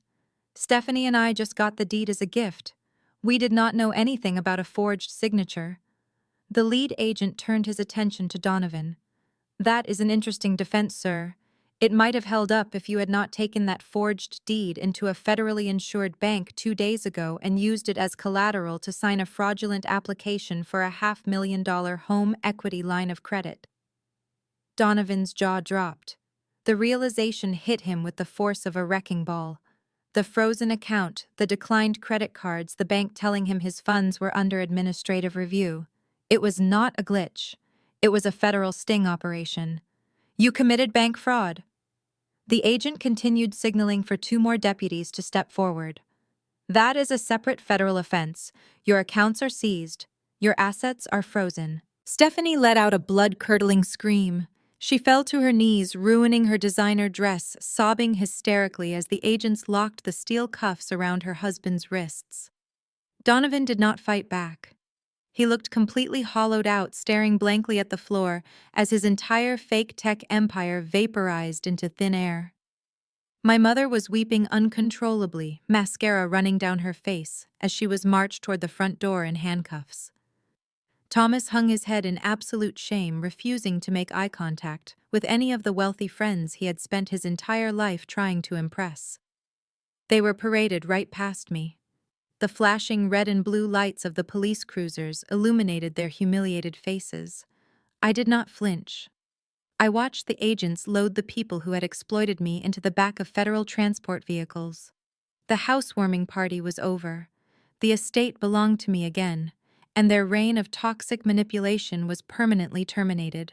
The flashing red and blue lights faded into the freezing Chicago night, leaving the grand estate eerily quiet.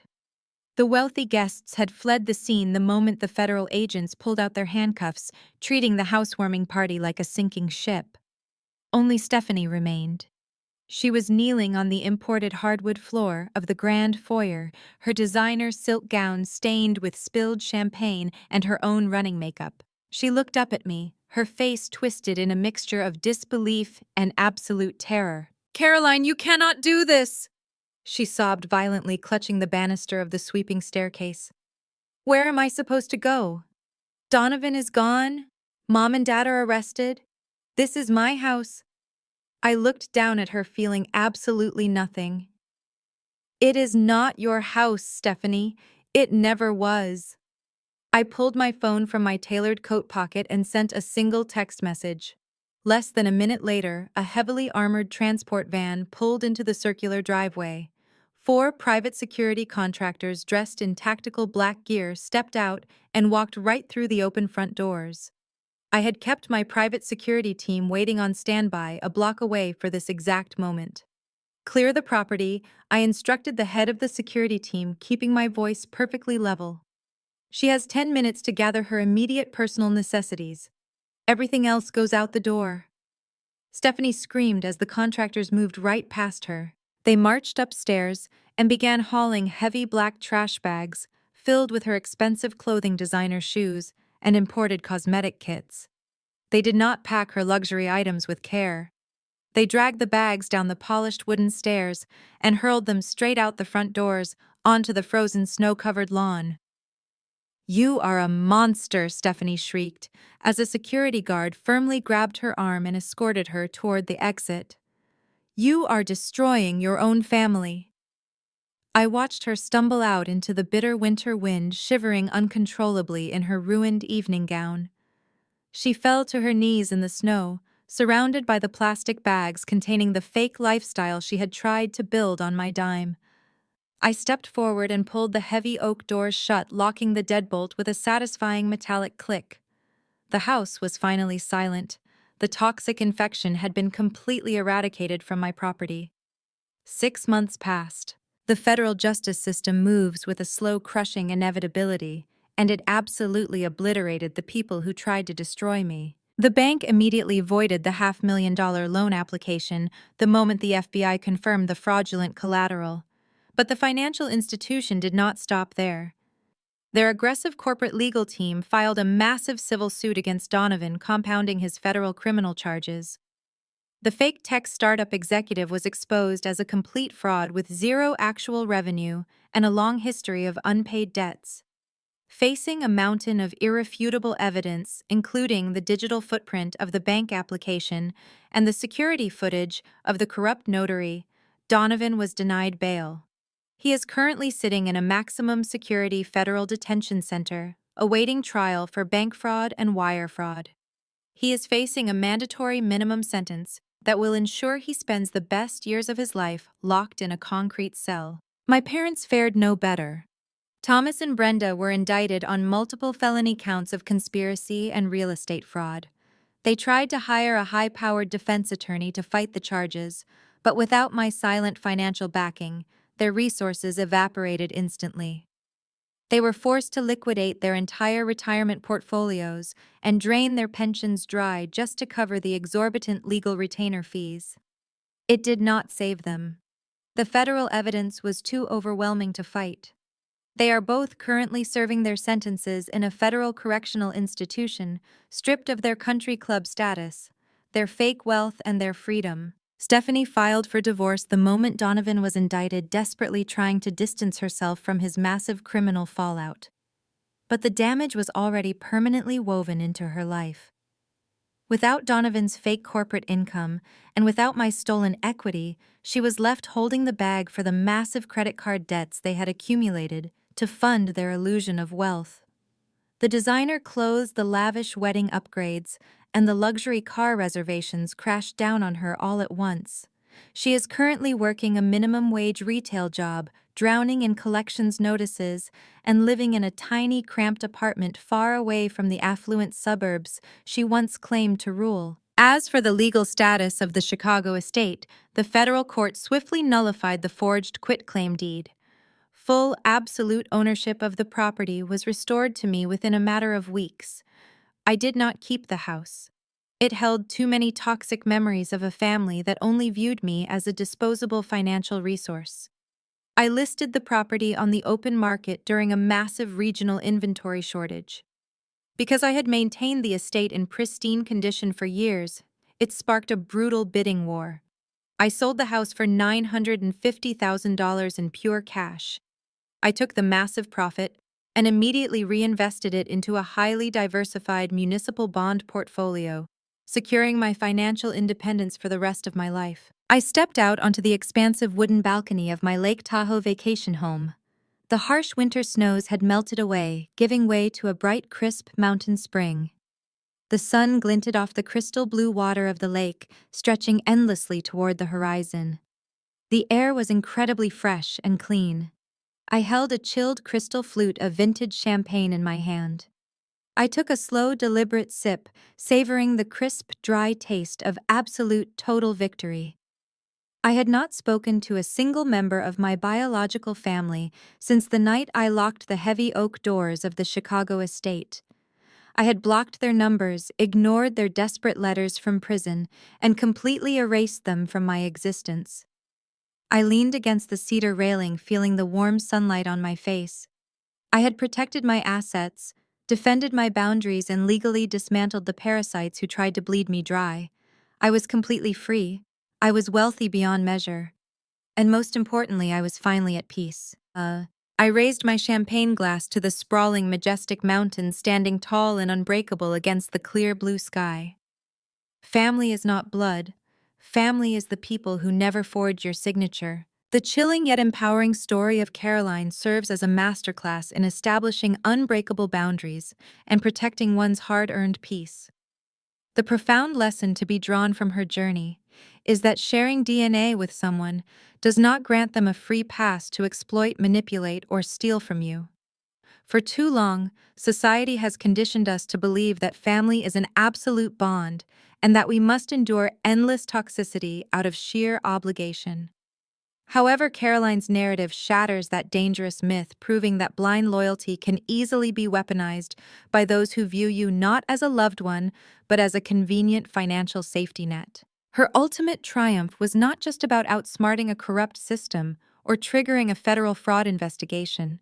It was about reclaiming her self-worth. She taught us the absolute necessity of financial literacy and independence.